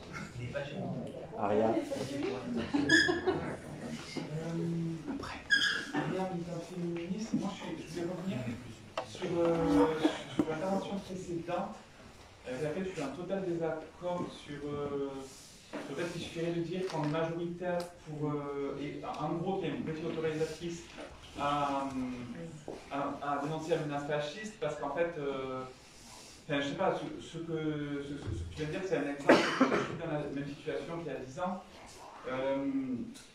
Ce qui a été dit tout à l'heure aussi par le camarade du CSP, en fait, peut-être qu'aujourd'hui les idées progressistes elles progressent dans une partie de la population, notamment chez les plus jeunes, mais en fait, en face, quand tu commences à te manifester, tu te fais casser la gueule, et beaucoup, et sévèrement, et après tu vas plus, et après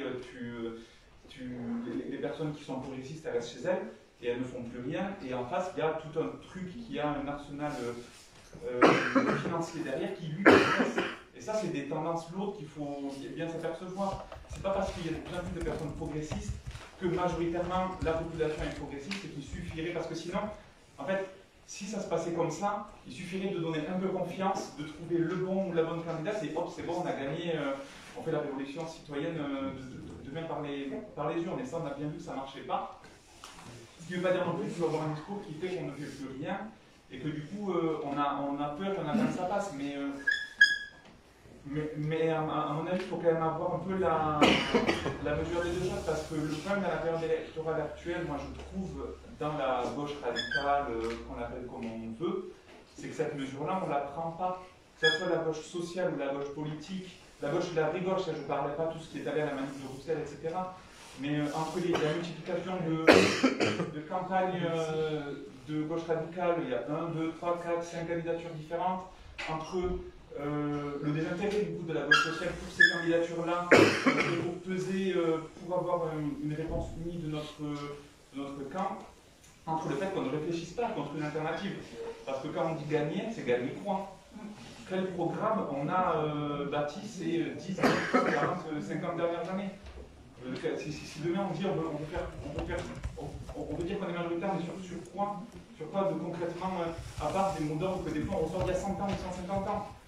Et du coup, je pense que tout ça, ça doit nous faire prendre conscience qu'on a des tâches, notamment là concrètement, dans la période jusqu'aux élections, des tâches essentielles de comment est-ce qu'on Zemmour, Le Pen ne passe pas au pouvoir, comment est-ce que c'est pas non plus de la droite qui passe au pouvoir, mais surtout de reconstruction de comment est-ce qu'on donne à gagner, comment est-ce qu'on gagne aussi à un moment donné. Et pour finir sur les institutions, moi je suis d'accord avec toi, mais je ne suis pas d'accord non plus. Oui, c'est sûr, il y a tout un tas d'institutions qu'on veut foutre en l'air. Maintenant, prendre le pouvoir, il faut le réfléchir à un moment donné, parce qu'en fait, si on se dit juste tout ça, c'est pas bien, mais du coup, il y en a d'autres qui s'en occupent, et d'autres qui ont les moyens de s'en occuper. Et ça ne veut pas dire qu'il faut gagner par les urnes, ou que par les urnes, etc. Mais la prise du pouvoir, à un moment donné, on ne peut pas y couper. Alors, je pense que ce qui est très important, c'est à un moment, alors je ne sais pas lequel de deux l'a dit, c'est-à-dire qu'il faut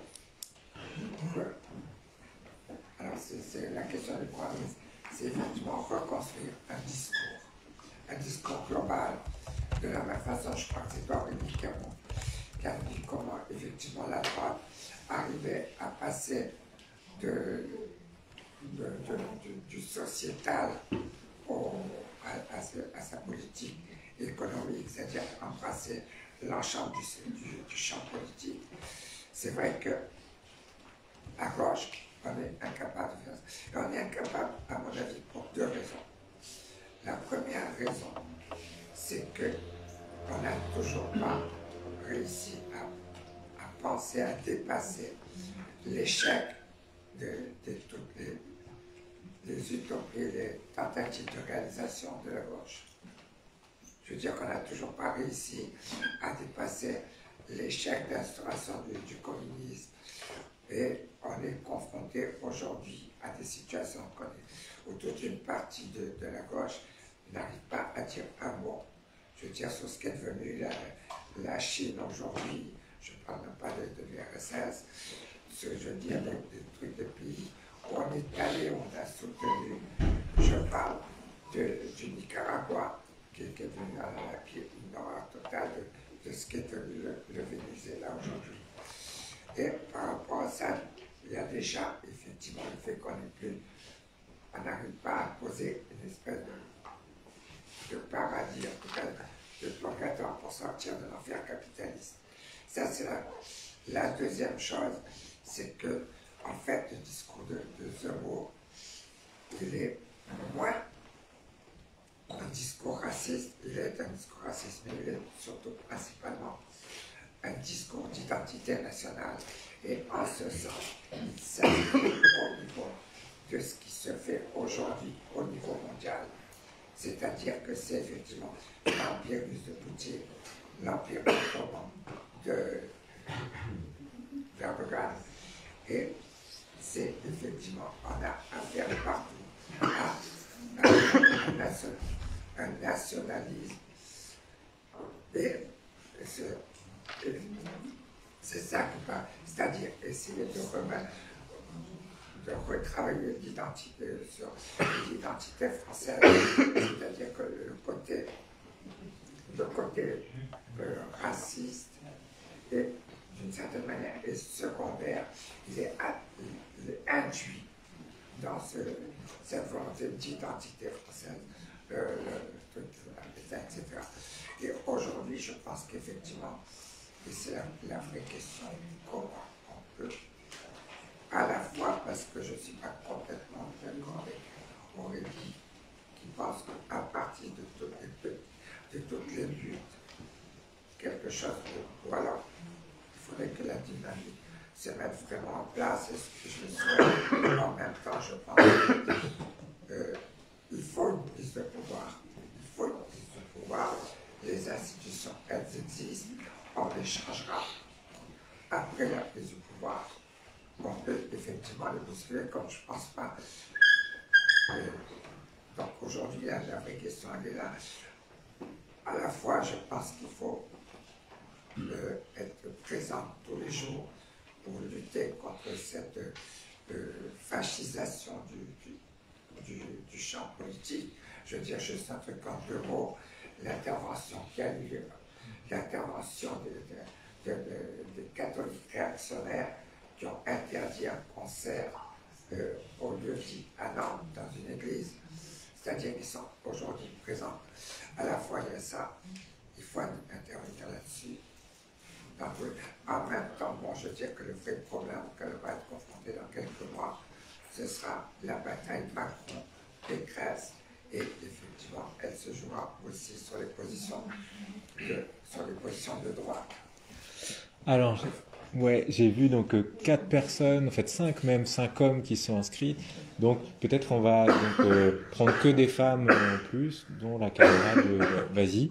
Et puis peut-être revenir à vous. Ah. Ouais, ok. Oui, bah on va prendre. Alors essayons de faire un peu rapide sinon, comme ça. Voilà, sinon tu réponds déjà, mais déjà la camarade. Puis faisons ça alors, très bien. Toi, et puis après, on prendra d'autres questions après si tu veux. Ouais, je suis désolée, j'ai les gosses à. Voilà, je dois voir mes gosses à 19h.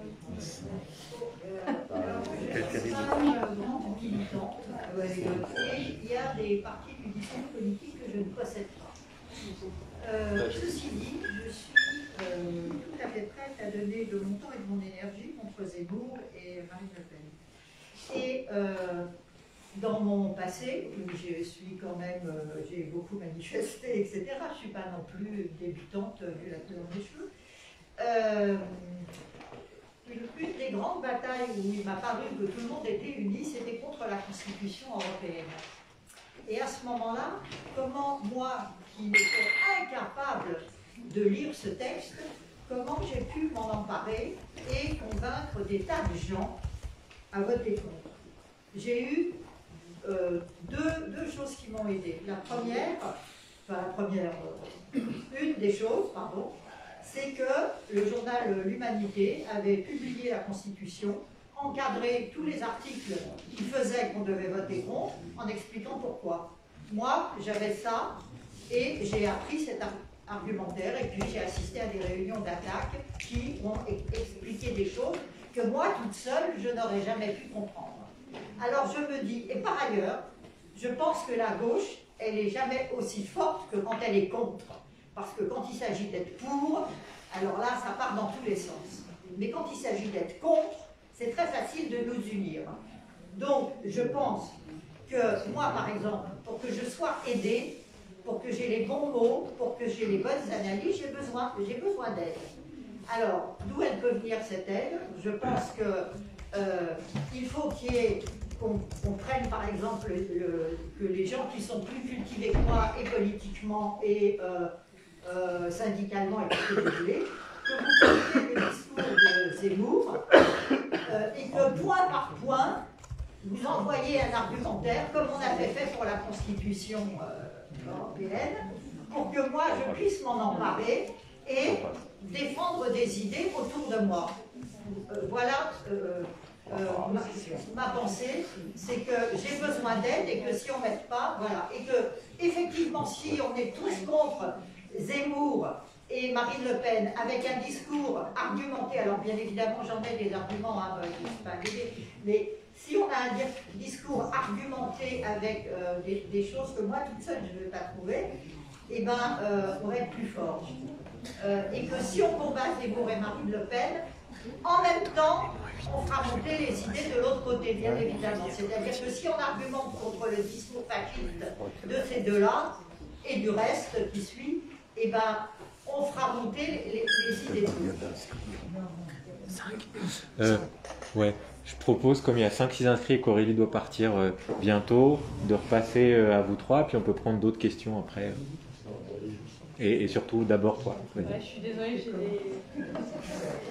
des obligations familiales.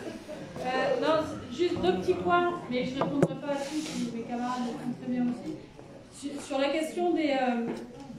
D'abord, est-ce que c'est niveau grave sur l'extrême droite? Je pense qu'on est là-dessus. Hugo, moi je l'ai dit, hein, je pense que ce qui me semble le plus grave, c'est la perte de repères à gauche, plus que ce qui se passe à droite en fait.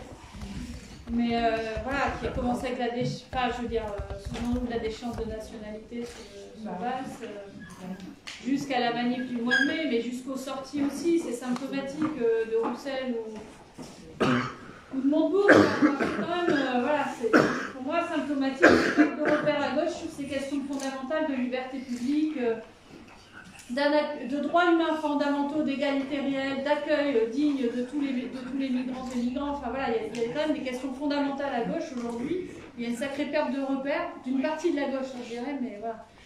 Juste ensuite, pour finir sur la question des institutions, on n'en veut plus. En fait, moi, je veux plus de ces institutions-là, mais les institutions, elles nous gouvernent. Donc voilà, il y a un moment donné, même si moi j'ai passé 15-20 ans dans les mouvements sociaux, se pose aussi la question des institutions et de comment on les prend et comment on les transforme. Parce que quoi qu'on fasse, il y aura des institutions qui vont nous gouverner, qui gouverneront nos vies. Voilà. Et moi, je finirai là-dessus, ça me renvoie voilà, aux trois grandes stratégies que dessine Olin White, et je pense, enfin le sociologue, et qui sont absolument pas contradictoires. La stratégie de participation critique aux institutions, qui vise aussi à les transformer, voire à les prendre. La stratégie voilà, de confrontation dure pour essayer de les renverser. Donc ça, c'est la stratégie des gilets jaunes. Voilà.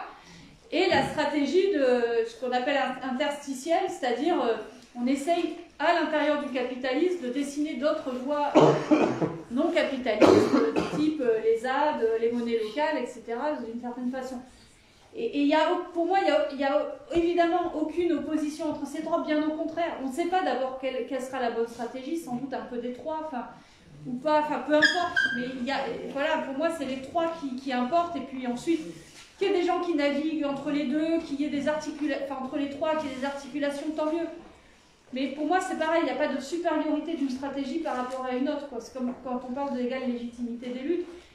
Et voilà, je pense qu'il faut qu'on sorte aussi de ce truc-là, de dire « Ah non, mais c'est ça qu'il faut faire » ou « c'est ça qu'il faut faire ». En fait, voilà, il y a différentes voies, et puis on verra celle qui marchera, mais ce sera sans doute un peu toute celle-là. Voilà, c'est fini. Bah, si vous voulez, en Tuman, Hugo, c'était quelque chose, et puis après on peut prendre d'autres... S'il vous plaît. En fait, on propose que ça dure encore... S'il vous plaît. On peut prendre encore 15-20 minutes, si ça vous va. Il y avait d'autres questions. Est-ce que vous voulez réagir maintenant un petit peu, Hugo, en Tuman, et puis on peut prendre d'autres questions après. Vas-y. Ouais, juste pour répondre à 2-3 trucs. J'ai bien noté qu'il n'y avait rien de nouveau sous le soleil, mais j'y crois pas. Et en plus, je pense qu'il faut faire attention à pas se raconter d'histoire pour se sentir mieux. Pas une sorte de stratégie un peu consolatoire, quoi. Moi, je me méfie beaucoup de ça.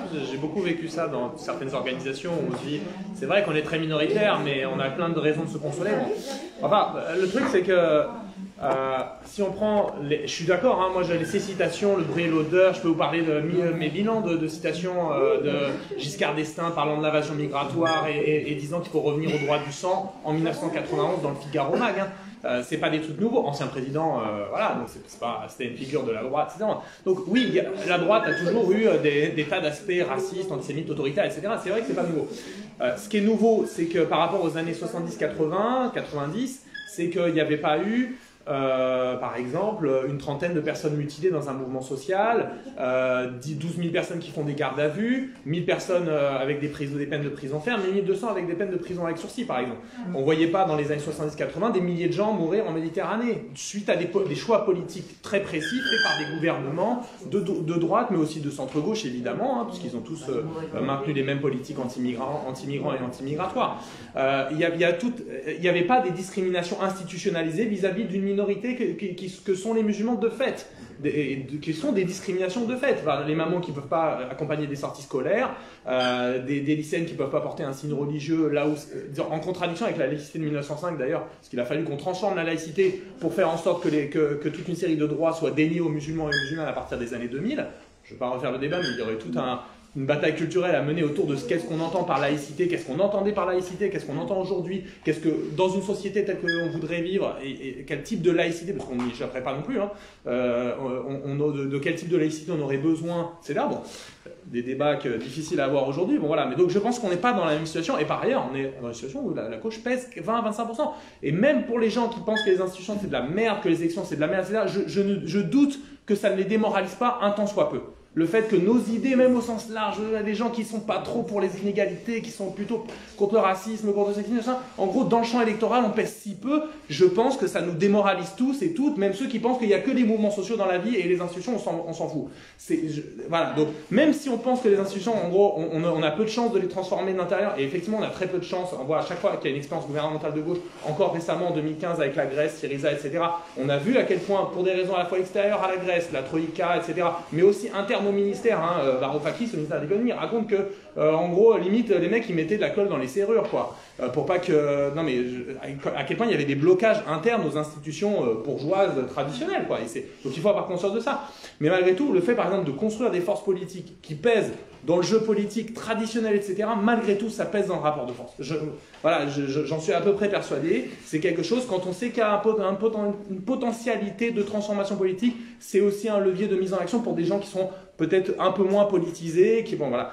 Donc, voilà, je suis assez persuadé de ça. Donc, sur la question de les questions qui ont été posées. Je pense qu'en fait, notamment sur la question des institutions, c'est une grande question et je pense que personne de fait n'a la réponse ici, précisément parce que tout notre logiciel stratégique du XXe siècle est en ruine. Voilà, il y avait le logiciel réformiste, on prend les institutions, c'est bon, on les change de l'intérieur, etc., ça va bien se passer. Bon, bah, ça s'est pas bien passé. 80, Mitterrand, encore je disais récemment les expériences de gauche, par exemple en Grèce. Et de fait, les deux stratégies qui se disaient révolutionnaires n'ont pas donné les résultats escomptés non plus. L'insurrection militaire à la cubaine, bon voilà, ça a donné certains résultats en matière de santé, etc. Mais bon, on ne peut pas dire que ce soit exactement le modèle sans doute que l'on souhaite pour la société dans laquelle on veut vivre. Enfin, on peut discuter. Et puis, les révolutions ouvrières, machin. Bon, le problème qu'on a, par exemple, c'est que le modèle traditionnel, un des modèles traditionnels de révolution ou de rupture révolutionnaire qu'on avait, c'était les gens prennent leurs entreprises, organisent des conseils, des structures auto-organisées, prennent limite le pouvoir dans leurs entreprises, font, voilà, élisent des délégués dans le cadre de soviets, etc. Donc, ça fait combien de décennies qu'on n'a pas eu ce modèle-là dans un pays du monde? Voilà, des conseils auto-organisés qui se multiplient dans toutes les entreprises du pays, dans tous les quartiers, etc. Bon, la dernière fois qu'on a vu ça, c'est sans doute au Portugal pendant la Révolution en 74, c'était il y a presque 50 ans. Bon, voilà. Donc on a une difficulté, voilà, faut se le raconter tranquillement. Et donc moi, par exemple, j'ai pas de réponse. Je pense qu'effectivement, si demain Mélenchon gagnait l'élection, ce qui est une toute petite probabilité, sans doute que ce serait pas une mauvaise nouvelle politiquement, et donc je suis pas prêt à dire les institutions s'en foutent, les élections on s'en fout, et donc se pose cette question-là. Je dis pas qu'il faut voter, c'est pas une consigne de vote, hein. C'est pas genre c'est ça qu'il faut faire, etc. Donc il faut militer, c'est pas ce que je dis, mais c'est une question dont on ne peut pas se débarrasser. Voilà, c'est tout. C'est une question qu'il faut poser collectivement, et on ne peut pas s'en débarrasser simplement avec l'idée que les institutions sont pourries. Bien sûr qu'elles sont pourries, la police c'est pourri, etc. Bon, mais se posera malgré tout la question des... On a dit les institutions, par exemple, l'école, l'université, qu'est-ce qu'on en fait? Je veux dire, c'est des institutions aussi, elles ont plein de côtés pourris aussi d'ailleurs, mais elles ont aussi des côtés pourris parce qu'elles n'ont pas assez de moyens, mais aussi parce que, je sais pas, les formes de pédagogie sont voilà, ce qu'elles sont dans le cadre de l'école. Il y a plein de choses à transformer, il y a sans doute des institutions qu'il faut peut-être abolir, certaines qu'il faut transformer radicalement, etc. Mais c'est des débats un peu plus concrets que simplement, est-ce qu'on est pour ou contre les institutions, ou pour ou contre essayer de conquérir les institutions d'une manière ou d'une autre, quoi. Il va falloir qu'on sophistique un peu nos débats stratégiques si on veut y arriver, quoi. Et par ailleurs, voilà, je finirai là-dessus, je pense que voilà, faut aussi réussir à voir sur quoi on s'accorde. Le principal problème, et genre le fond du fond par rapport à la question du fascisme, c'est comment le néolibéralisme a détruit toutes les solidarités collectives depuis 50 ans. Voilà, donc il faut repartir de ça, dans les boîtes, revivifier nos organisations syndicales déjà, c'est un impératif, dans les quartiers où il y avait la présence par exemple du Parti communiste, de fait, qui créait de la solidarité collective avec des tas de défauts, etc. On va pas y aller, mais malgré tout, voilà, il y avait ces formes de solidarité collective qui existent encore en partie, moins, voilà, sous d'autres formes, bon, qu'il faut réussir à reconstruire, à revivifier, etc. Mais ça doit être du local jusqu'au national, quoi. Ça ne nous épargne pas la question de la question du politique et du pouvoir, ça a été un peu dit tout à l'heure. Donc il faut réussir à mener tous les bouts. Il y a la question des solidarités collectives au niveau local, des boîtes, des universités, où là je ne parle même pas du syndicalisme étudiant, ça n'existe plus beaucoup, voilà, ça existe encore, hein, mais c'est très très affaibli, et malgré tout c'est un truc qui a permis de politiser, de socialiser politiquement des tas de générations vers la lutte, etc., avec là encore plein de défauts. Et donc il y a cette question-là, il y a la question de la bataille culturelle que j'essaie un peu de développer tout à l'heure, et il y a la question proprement politique, et moi je pense que l'enjeu dans la période qui vient, un des enjeux, je ne pense pas du tout que c'est le seul enjeu, hein, mais un des grands enjeux, c'est comment on va reconstruire une organisation politique de masse, avec son centre de gravité dans les classes populaires, parce que c'est ça que la gauche a perdu, militante et démocratique, ce que n'est pas par exemple l'AFI, qui est quand même, je dis l'AFI parce que c'est le plus gros morceau à gauche de fait, dans la gauche de rupture on va dire. Voilà. Pas une organisation tellement militante, c'est pas vraiment ce qu'ils ont voulu construire après 2017. Peut-être qu'ils feront d'autres choix après 2022 ou dans le cadre de la campagne. Et d'un point de vue démocratique, bon, on a vu comment le gazeux faisait qu'en gros, les décisions dans la France insoumise étaient prises de fait plutôt par le groupe parlementaire que par les militants, donc, dans le cadre on va dire, traditionnel de congrès, etc. Donc voilà, c'est tout cet enjeu-là, on n'y échappera pas. C'est une question qui nous semble souvent dégueulasse, ça nous fait chier, parce que les partis c'est caca, etc. Bon, mais en vrai, on n'y échappera pas. On allait mieux quand il y avait des grands partis qui d'une certaine manière, étaient capables de peser, étaient capables de donner un espoir à la population, et on ne va pas mieux depuis qu'il y a eu le déclin de ces grandes organisations, donc il faudra en reconstruire, et des mieux. si on veut aller vers une société libérée de l'exploitation et de toutes les formes d'oppression dont on a parlé pendant la réunion. Antioman, tu voulais réagir aussi Alors, juste une chose, moi je propose qu'on prenne, on a commencé plus tard encore, il y avait des interventions de camarades Boulet, encore un petit quart d'heure, peut-être en essayant qu'elles ne soient pas trop longues, et aussi une des intentions, disons, des collectifs organisateurs qui ont organisé cette réunion, qui pourraient en organiser d'autres, ensemble avec d'autres, etc. C'était aussi de voir à quelles initiatives, à quelle forme d'organisation, d'auto-organisation ça peut conduire à Montreuil ou autour. Donc Julien peut-être a une proposition, mais peut-être que ça peut être aussi l'occasion de se demander à Montreuil là, qu'est-ce qu'on peut faire ou autour, dans le bassin, et entre nos organisations dont on est membre ou pas. Collectif. Et collectif. Et donc, je dis juste ça, que ça peut être l'occasion, ce dernier quart d'heure, de discuter de ça, y compris avec, juste un mot sur rejoignons-nous, ce qu'on pourrait porter là. Nous, on a beaucoup discuté de cette histoire de fascisation en disant que c'est sous-estimé, disons, à gauche et dans les mouvements sociaux aussi. Et le constat qu'on a fait, c'est l'idée qu'il y a vraiment une déconnexion, en fait, des principales, des premières et premiers concernés, des quartiers populaires racisés. Et donc, pour Montreuil, ça se pose aussi comment on fait, et peut-être à prendre en compte dans les idées qu'on peut avoir pour la suite. Aurélie a dit en partie ce que je voulais dire, mais je suis obligé de... Oui, ok. D'accord. Je suis désolé. Je voulais simplement une remarque que c'est le décalage de plus en plus grand par rapport à tout ce qui a été dit sur le fait qu'il y a des luttes sociales importantes en France et dans le monde. Et puis, aux dernières élections, cette élection sur 10 n'a pas été votée. Il y a une véritable défiance par rapport à l'intérêt d'aller voter. Mais la baisse de fréquentation électorale, on l'a aussi dans le monde syndical. Et je veux dire que c'est une piste aussi à travailler. Voilà. Et alors, il y avait toi après, et ça fait longtemps, pardon. Ouais, je crois que le camarade a... Ouais.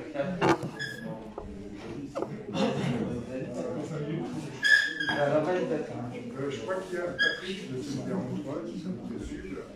Effectivement, il y a des urgences sur le plan social, le plan sanitaire, le plan migratoire et tout ça, que ça ne se résume pas dans le fait de ne pas agir concrètement dans la vie. Je pense qu'effectivement, on est majoritaire sur l'envie de changer le système. Qu'est-ce que ça veut dire changer le système? Je crois qu'effectivement, Le Pen, c'est nous qui ont envie de changer le système. Nous, on n'a pas réussi dans nos idées et dans nos batailles idéologiques à faire en sorte que ce soit nos idées qui gagnent, mais que ce soit leurs idées qui gagnent. Les seuls points qu'on a gagnés, ce sont la radicalité. Je pense qu'effectivement, il y en a un peu de ras-le-bol de cette gauche de pouvoir personnalisé, personnifié, qui veulent prendre le pouvoir, mais qui n'en a rien de nous. Je pense qu'à un moment donné, les seules luttes qu'on a gagnées actuellement, c'est sur la ZAD de Notre-Dame-des-Landes, qui était une zone, qui était une lutte radicale. Sur le féminisme, c'est les femmes qui nous ont appris effectivement à lutter, et pas sur une manière institutionnelle, mais aussi anti-institutionnelle. Ce sont les camarades sans papier qui, dans leur lutte contre les préfectures, pour avoir des papiers, au titre d'avoir des IRTF ou des OQTF, nous ont appris effectivement que la radicalité, c'était le seul moyen de pouvoir agir contre le système capitaliste et impérialiste. Je crois qu'il y a tout un tas de luttes actuellement. On ne peut pas se satisfaire de dire on veut prendre le pouvoir, on fait confiance à Mélenchon, à Faure, à tous, c'est pas ça. C'est nous à reprendre en main nos luttes pour effectivement montrer aux gens qui votent Le Pen ou Zemmour qu'ils se trompent de colère. C'est pas de ce côté de cette colère fascisante, raciste qu'il faut aller, mais c'est vers la nôtre qui est antiraciste, féministe. Voilà. Alors, je ne vais pas revenir, mais je pense que s'il y a des actions qu'il faut faire sur mon point, je pense qu'il faut s'organiser. Mais il faut s'organiser effectivement pour faire comprendre aux gens que notre lutte aujourd'hui contre ce système-là, il est impératif. Je l'ai reçu aussi sur la lutte anti-écologique. Je pense que les seules luttes aujourd'hui, y compris sur l'écologie, ce sont les jeunes qui se battent aujourd'hui dans les petits villages, dans les luttes, comme à Tarnac. À Tarnac, je ne sais pas si vous vous rappelez, ces camarades qui ont été accusés par les flics d'avoir été saccagés la SNCF et tout ça, qui se sont pris plein la gueule. C'est des gens qui mettent des réseaux de solidarité, qui sont en dehors des systèmes conventionnels, et qui sont une manière de dire nous voulons lutter dans ce sens-là, parce que c'est des luttes de solidarité. que la gauche a oublié, c'est-à-dire depuis les Mitterrand, mais c'est bien avant. On peut se rappeler aussi la lutte contre le fascisme en Allemagne, où effectivement la lutte entre la social-démocratie et le communisme ont permis à l'hitlérisme de pouvoir vaincre. Et on en est là aujourd'hui. Je pense que si on n'a pas conscience que nous devons nous unir, mais sur une ligne anti-système, anti-capitaliste, pas anti-système, mais anti-capitaliste et anti-impérialiste, c'est la seule manière de pouvoir lutter.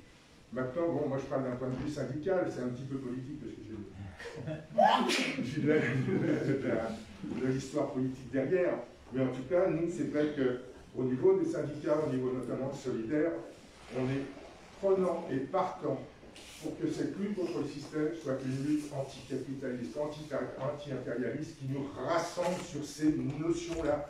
Ce n'est pas une question de pouvoir lutter en disant je veux mon siège au Conseil général, je veux mon siège de député, je veux mon siège de président de la République. C'est pas ça, c'est à nous à prendre en sorte nos luttes en charge et faire en sorte que notre radicalité fasse en sorte que les idées de Le Pen, de Zemmour, qu'on sort, de Ciotti ou même de Pécresse et même d'Hidalgo puissent nous faire gagner. Comme disait tout à l'heure Hugo, je pense que c'est ça aussi, c'est reprendre les idées de la Commune de Paris et pour plus près de nous de la résistance qui était de prendre en main nos idées sur la santé, sur les conseils ouvriers, pourquoi pas, parce que c'est important. Les livres, c'est les années 72, c'est une magnifique lutte. C'est vrai qu'on a un peu oublié, nous au syndicat, on rame pour que ce genre de lutte-là puisse reprendre. C'est vrai qu'il y a plein de petites luttes en France, mais elles restent tellement petites et mortes. Voilà. En tout cas, globalisons nos luttes et radicalisons-nous. En tout cas, on est prêt à se solidarité et pouvoir soutenir les copains des sans-papiers contre le fascisme et faire en sorte qu'on puisse agir sur Montreuil et s'organiser, s'organiser. Je vais essayer de ne pas être trop long. Julien du NPA. D'abord, bon, moi j'étais pas d'accord avec l'intervention qui a dit que finalement Zemmour-Le Pen c'est la droite classique ou la continuité. Moi j'estime, enfin, il me semble d'accord avec Hugo, le fait de. Bon, il a répondu en partie, mais. Le fait d'utiliser la remigration, c'est-à-dire un projet, une promesse de déportation, il me semble que c'est quand même une rupture et une différence qualitative, quoi. À mon avis, dans ce sens-là, non, on ne peut pas dire que ce soit la droite classique. Par ailleurs, ça ne veut pas dire que tout le monde est raciste dans le pays. Avant-hier, ici même à la Maison Ouverte, il y avait un débat sur... avec Sylvie Tissot et Pierre Thévagnan, sur la zémorisation des esprits, et ils ont quand même bien expliqué que le racisme et la possibilité fasciste, ça venait surtout d'en haut. Donc c'est un élément qui est important, c'est que ça vient d'abord d'en haut. Ça ne veut pas dire qu'après ça ne contamine pas en bas, mais ça vient d'abord d'en haut. Sur l'idée développée par Aurélie Trouvé entre le paradoxe, entre le fait qu'on serait majoritaire sur les idées et le faible score de la gauche, je suis plutôt d'accord avec la réponse d'Aria, il me semble. Bon, c'est pas d'une part, effectivement, c'est des revendications qui sont majoritaires, mais qui sont très générales. Et d'autre part, bah oui, pour beaucoup de gens, en fait, il n'y a pas de rapport immédiat entre ces revendications-là et puis la conquête des institutions, parce qu'on ne part pas de zéro non plus au niveau du bilan politique de la gauche dans ce pays. On voit bien que, en fait, c'est pas parce qu'il y a eu la gauche dans le pays qui a conquis les institutions que les revendications majoritaires, elles ont été satisfaites, et c'est peut-être d'ailleurs à cause de ce bilan-là qu'on peut expliquer la faiblesse de la gauche actuellement. Le débat ensuite qui vient entre nous, du coup, c'est bon, est-ce qu'il faut conquérir les institutions ou les renverser? Alors, je ne suis pas tout à fait d'accord avec la réponse d'Hugo qui disait que oui, l'école et l'université aussi sont des institutions. Il me semble qu'on a on est plusieurs dans la salle, ne pas avoir compris que Aurélie, elle nous parlait de conquérir l'université et qu'elle expliquait comme ça son passage à la France Insoumise. Donc je pense qu'on parle réellement des élections et par rapport à revenir du coup sur les institutions politiques de ce pays, on est quand même... oui, il y a quand même une certaine expérience, y compris à l'international. Comme l'a dit Hugo, pour le coup, en Grèce, on croit prendre les institutions, c'est les institutions qui nous prennent.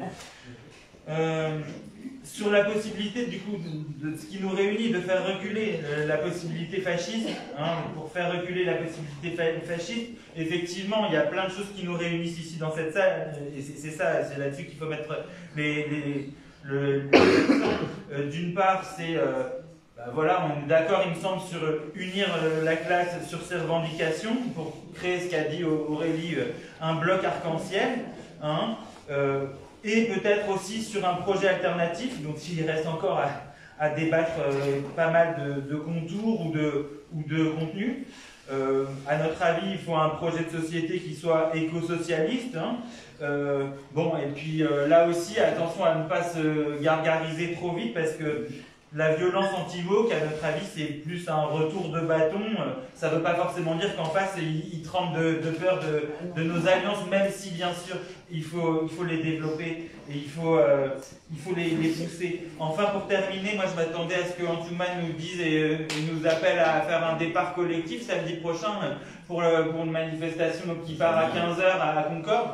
En général, on a l'habitude à Montreuil d'essayer de faire des départs collectifs pour rendre visible la mobilisation à Montreuil, puis pour motiver ceux qui hésiteraient. Donc, je ne sais pas si c'est à moi de le faire, mais ce serait bien que les camarades vous en pouvez papier.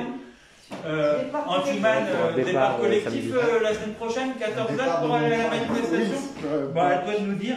Et la dernière chose, c'est qu'il y a quelques semaines ou quelques mois, déjà, il y a eu un gros collage de Zemmour à Montreuil, et ça, c'est pas possible. Ouais, il y a eu plein d'affiches Zemmour.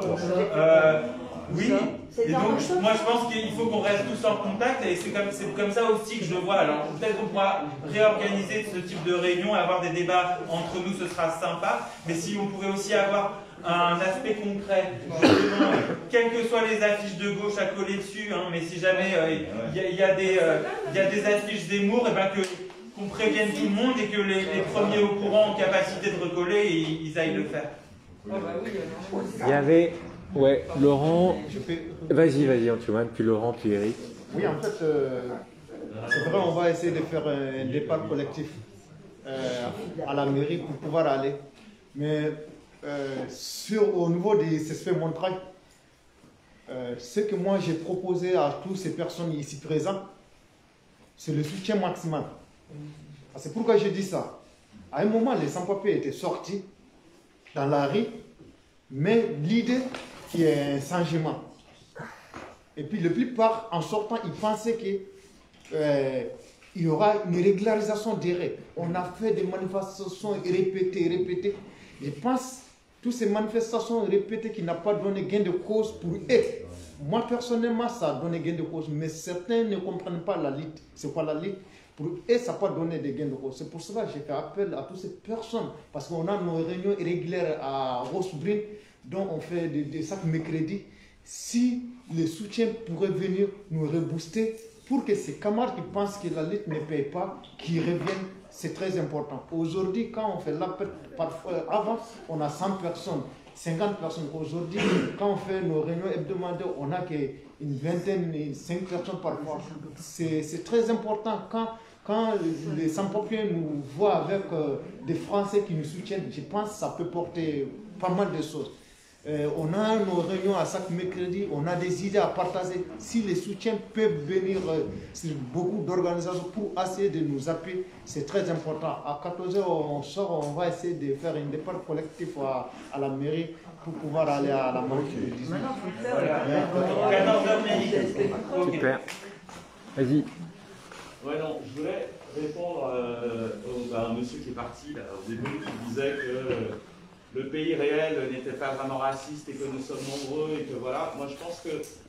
Alors, j'ai pas envie de compter les races. Enfin, si on parle de Montreuil, effectivement, ça va. Après... Alors, peut-être que Montreuil n'est pas pays réel, je ne sais pas. Moi, il y a quelques années, je vivais à Nice, par exemple, ça va moins bien à Nice, déjà. Et il y a beaucoup d'endroits en France, et il y a beaucoup on va dire, de palais de la République où ça ne va pas du tout. Et je pense que pour répondre à ce genre de questions, il faut peut-être demander aux premiers concernés, c'est-à-dire aux sans-papiers, par exemple, comment ça se passe aujourd'hui les luttes, quel rapport de force par rapport au gouvernement, qui est beaucoup plus intransigeant que d'autres gouvernements qui, par ailleurs, n'étaient pas à la hauteur. Mais j'espère régulariser quelques sans-papiers. Je ne dis pas qu'il a fait le taf, mais voilà, c'est pas Macron. Il y a eu des régularisations dans les années 80. Aujourd'hui, c'est qu'est-ce qu'il fait Macron? Et voilà, c'est compliqué. On peut parler de ce qui se passe dans les quartiers. On peut parler de la façon dont il gère les manifestations. Je dis un truc très concret. Avant, moi j'ai 2 filles. La première, quand elle était un peu plus jeune, à 2-3 ans, je pouvais aller avec elle au 1er mai à la poussette. Aujourd'hui, c'est inimaginable. Voilà, c'est des trucs, et c'est très concret, mais il y a des manières de gérer les manifestations. La police gère les manifestations différemment, donc c'est pire qu'avant. Donc voilà, il ne faut pas se raconter d'histoire. Maintenant, il y a quand même un élément que j'aimerais aussi souligner, c'est la question de la bataille idéologique. Parce que sur la bataille idéologique, oui, on n'est pas en train de la gagner pour l'instant, ça c'est sûr, mais il y a ce paradoxe que disait Aurélie tout à l'heure, qui est que sur un tas d'idées, en fait, on n'est pas minoritaire. Le problème, c'est que je pense qu'on est majoritaire sur un tas d'idées sociales, mais qu'il y a le verrou, pour moi, du racisme, qui fait que ce verrou-là qui est utilisé par la classe dominante, et qui est utilisé par des gens comme Bolloré, parce que pour le coup, tout à l'heure, tu disais, Hugo, mais je pense que c'est pas en désaccord, mais que quelqu'un comme Zemmour, alors il n'a pas d'organisation, mais il a une télé. Voilà, il a des journaux. Et ça, c'est une organisation qui est autrement parfois plus efficace, malheureusement, que nos petits collectifs de terrain, voilà, pour mener la bataille culturelle. Donc il y a ça aussi. Je pense que les classes dominantes sont assez malignes pour comprendre, pour avoir compris une partie des classes dominantes en tout cas, qu'elles sont minoritaires sur un tas de sujets, et que pour maintenir leur domination, il faut à ce moment-là jouer sur ce verrou du racisme pour que justement ce nous collectif, qui est censé être majoritaire face à eux, ils se divisent. Que ce nous, ce soit nous les Français contre les sans-papiers ou contre les migrants, nous les gens contre nous les hommes contre les femmes, nous les hétéros contre les homos, nous contre... Enfin voilà, déconstruire ce nous et déconstruire ce eux aussi, parce que le eux c'est censé être le CAC 40, c'est censé être les patrons, mais ce eux ça peut être aussi mon voisin qui fait des plats bizarres que je ne connais pas, mon collègue qui voilà, vient d'ailleurs et je ne sais pas trop, et en fait, voilà, je vais d'abord être contre lui plutôt que contre le patron, donc c'est ça cette stratégie, je pense, qu'il faut avoir en tête. Il y a une autre, par contre, il y a un autre truc où voilà, c'est, bon, j'arrive en fin de réunion, donc je ne sais pas s'il y a le temps de répondre à toutes les questions. Sur la question de l'accès à la télévision, tu disais, oui, c'est compliqué, on le voit, nous, on n'a pas accès comme eux, ils y ont accès. Mais enfin, parfois, par exemple, Assa Traoré, elle a eu accès. Mais elle a eu accès à quel moment?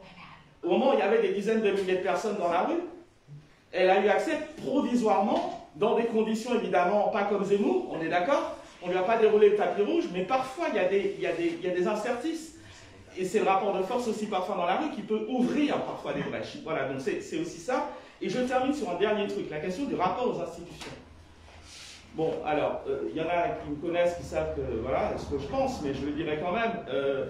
Disons que mon problème, c'est la question du rapport de force.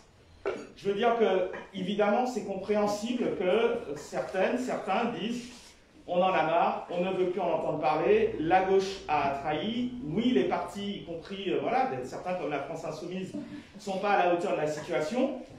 Après, la question, c'est quelle stratégie, du coup? Parce que, moi, ce que je vois, c'est que les institutions, ok, il y a des gens ici dans cette salle, s'ils ne descendent pas en manifestation, si Zemmour est au pouvoir, ils pourront s'en sortir. Il y en a d'autres, ils ne pourront pas s'en sortir, même s'ils rasent les murs, qu'ils restent chez eux et qu'ils ne bronchent pas. On va aller les chercher. Mais je pose la question, quand on ira les chercher, comment on fera? Comment vous ferez pour les sortir? Il y a un plan? Parce que s'il y a un plan, ok, la question des institutions, la question des alliances, y compris avec des partis, ok, on n'a pas besoin de se la poser. Si effectivement on est sûr de la force de nos luttes, de nos mouvements sociaux, et qu'on pourra y aller tout seul, ok, on ne se pose pas la question. Mais si on n'est pas sûr de ça, moi je me pose la question. Je ne dis pas que la réponse est facile. Je dis qu'on ne peut pas faire l'économie de se poser la question des types d'alliances, et pas forcément... Par exemple, je donne un exemple. Je termine par ça. Je ne les supporte pas. Moi, je me suis... Voilà, mon histoire, c'est plutôt l'antiracisme. Et je me suis constitué contre ça, contre ce que représente SOS Racisme dans l'histoire de l'antiracisme. Mais enfin, ce qu'ils ont fait, je veux dire, ma première réaction, c'est pas de dire... bon, c'est des connards, machin et tout. Oui, mais enfin, j'ai pas envie de... Là, j'ai plutôt envie de dire solidarité avec eux. Et puis, s'ils viennent le 18 novembre, enfin le 18 décembre, je vais pas les siffler. Voilà. Sur d'autres questions, oui, mais pas sur ça. Parce qu'on n'est pas assez nombreux pour avoir le luxe de... Et je ne dis pas ça pour clore les débats. Je sais bien que c'est compliqué. Mais voilà, c'est juste pour dire qu'on peut être inquiet sur... Enfin, la question du rapport de force, pour moi, ça doit être la boussole. Comment on fait face à eux? Il y avait un dernier intervenant, et puis on peut peut-être dire un tout petit mot, rappeler les propositions, et si vous voulez dire un tout petit mot, je pense qu'il faut finir dans pas trop longtemps.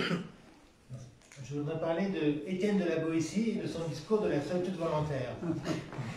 Il disait qu'il fallait s'intéresser surtout aux dominés et pas tant aux dominants en fait, dans la lutte. Moi je suis avec 500 réveillons et je connais plein de dominés, plein de jeunes en fait, qui sont clairement dans une posture de dominer parce qu'ils attendent le changement du pouvoir.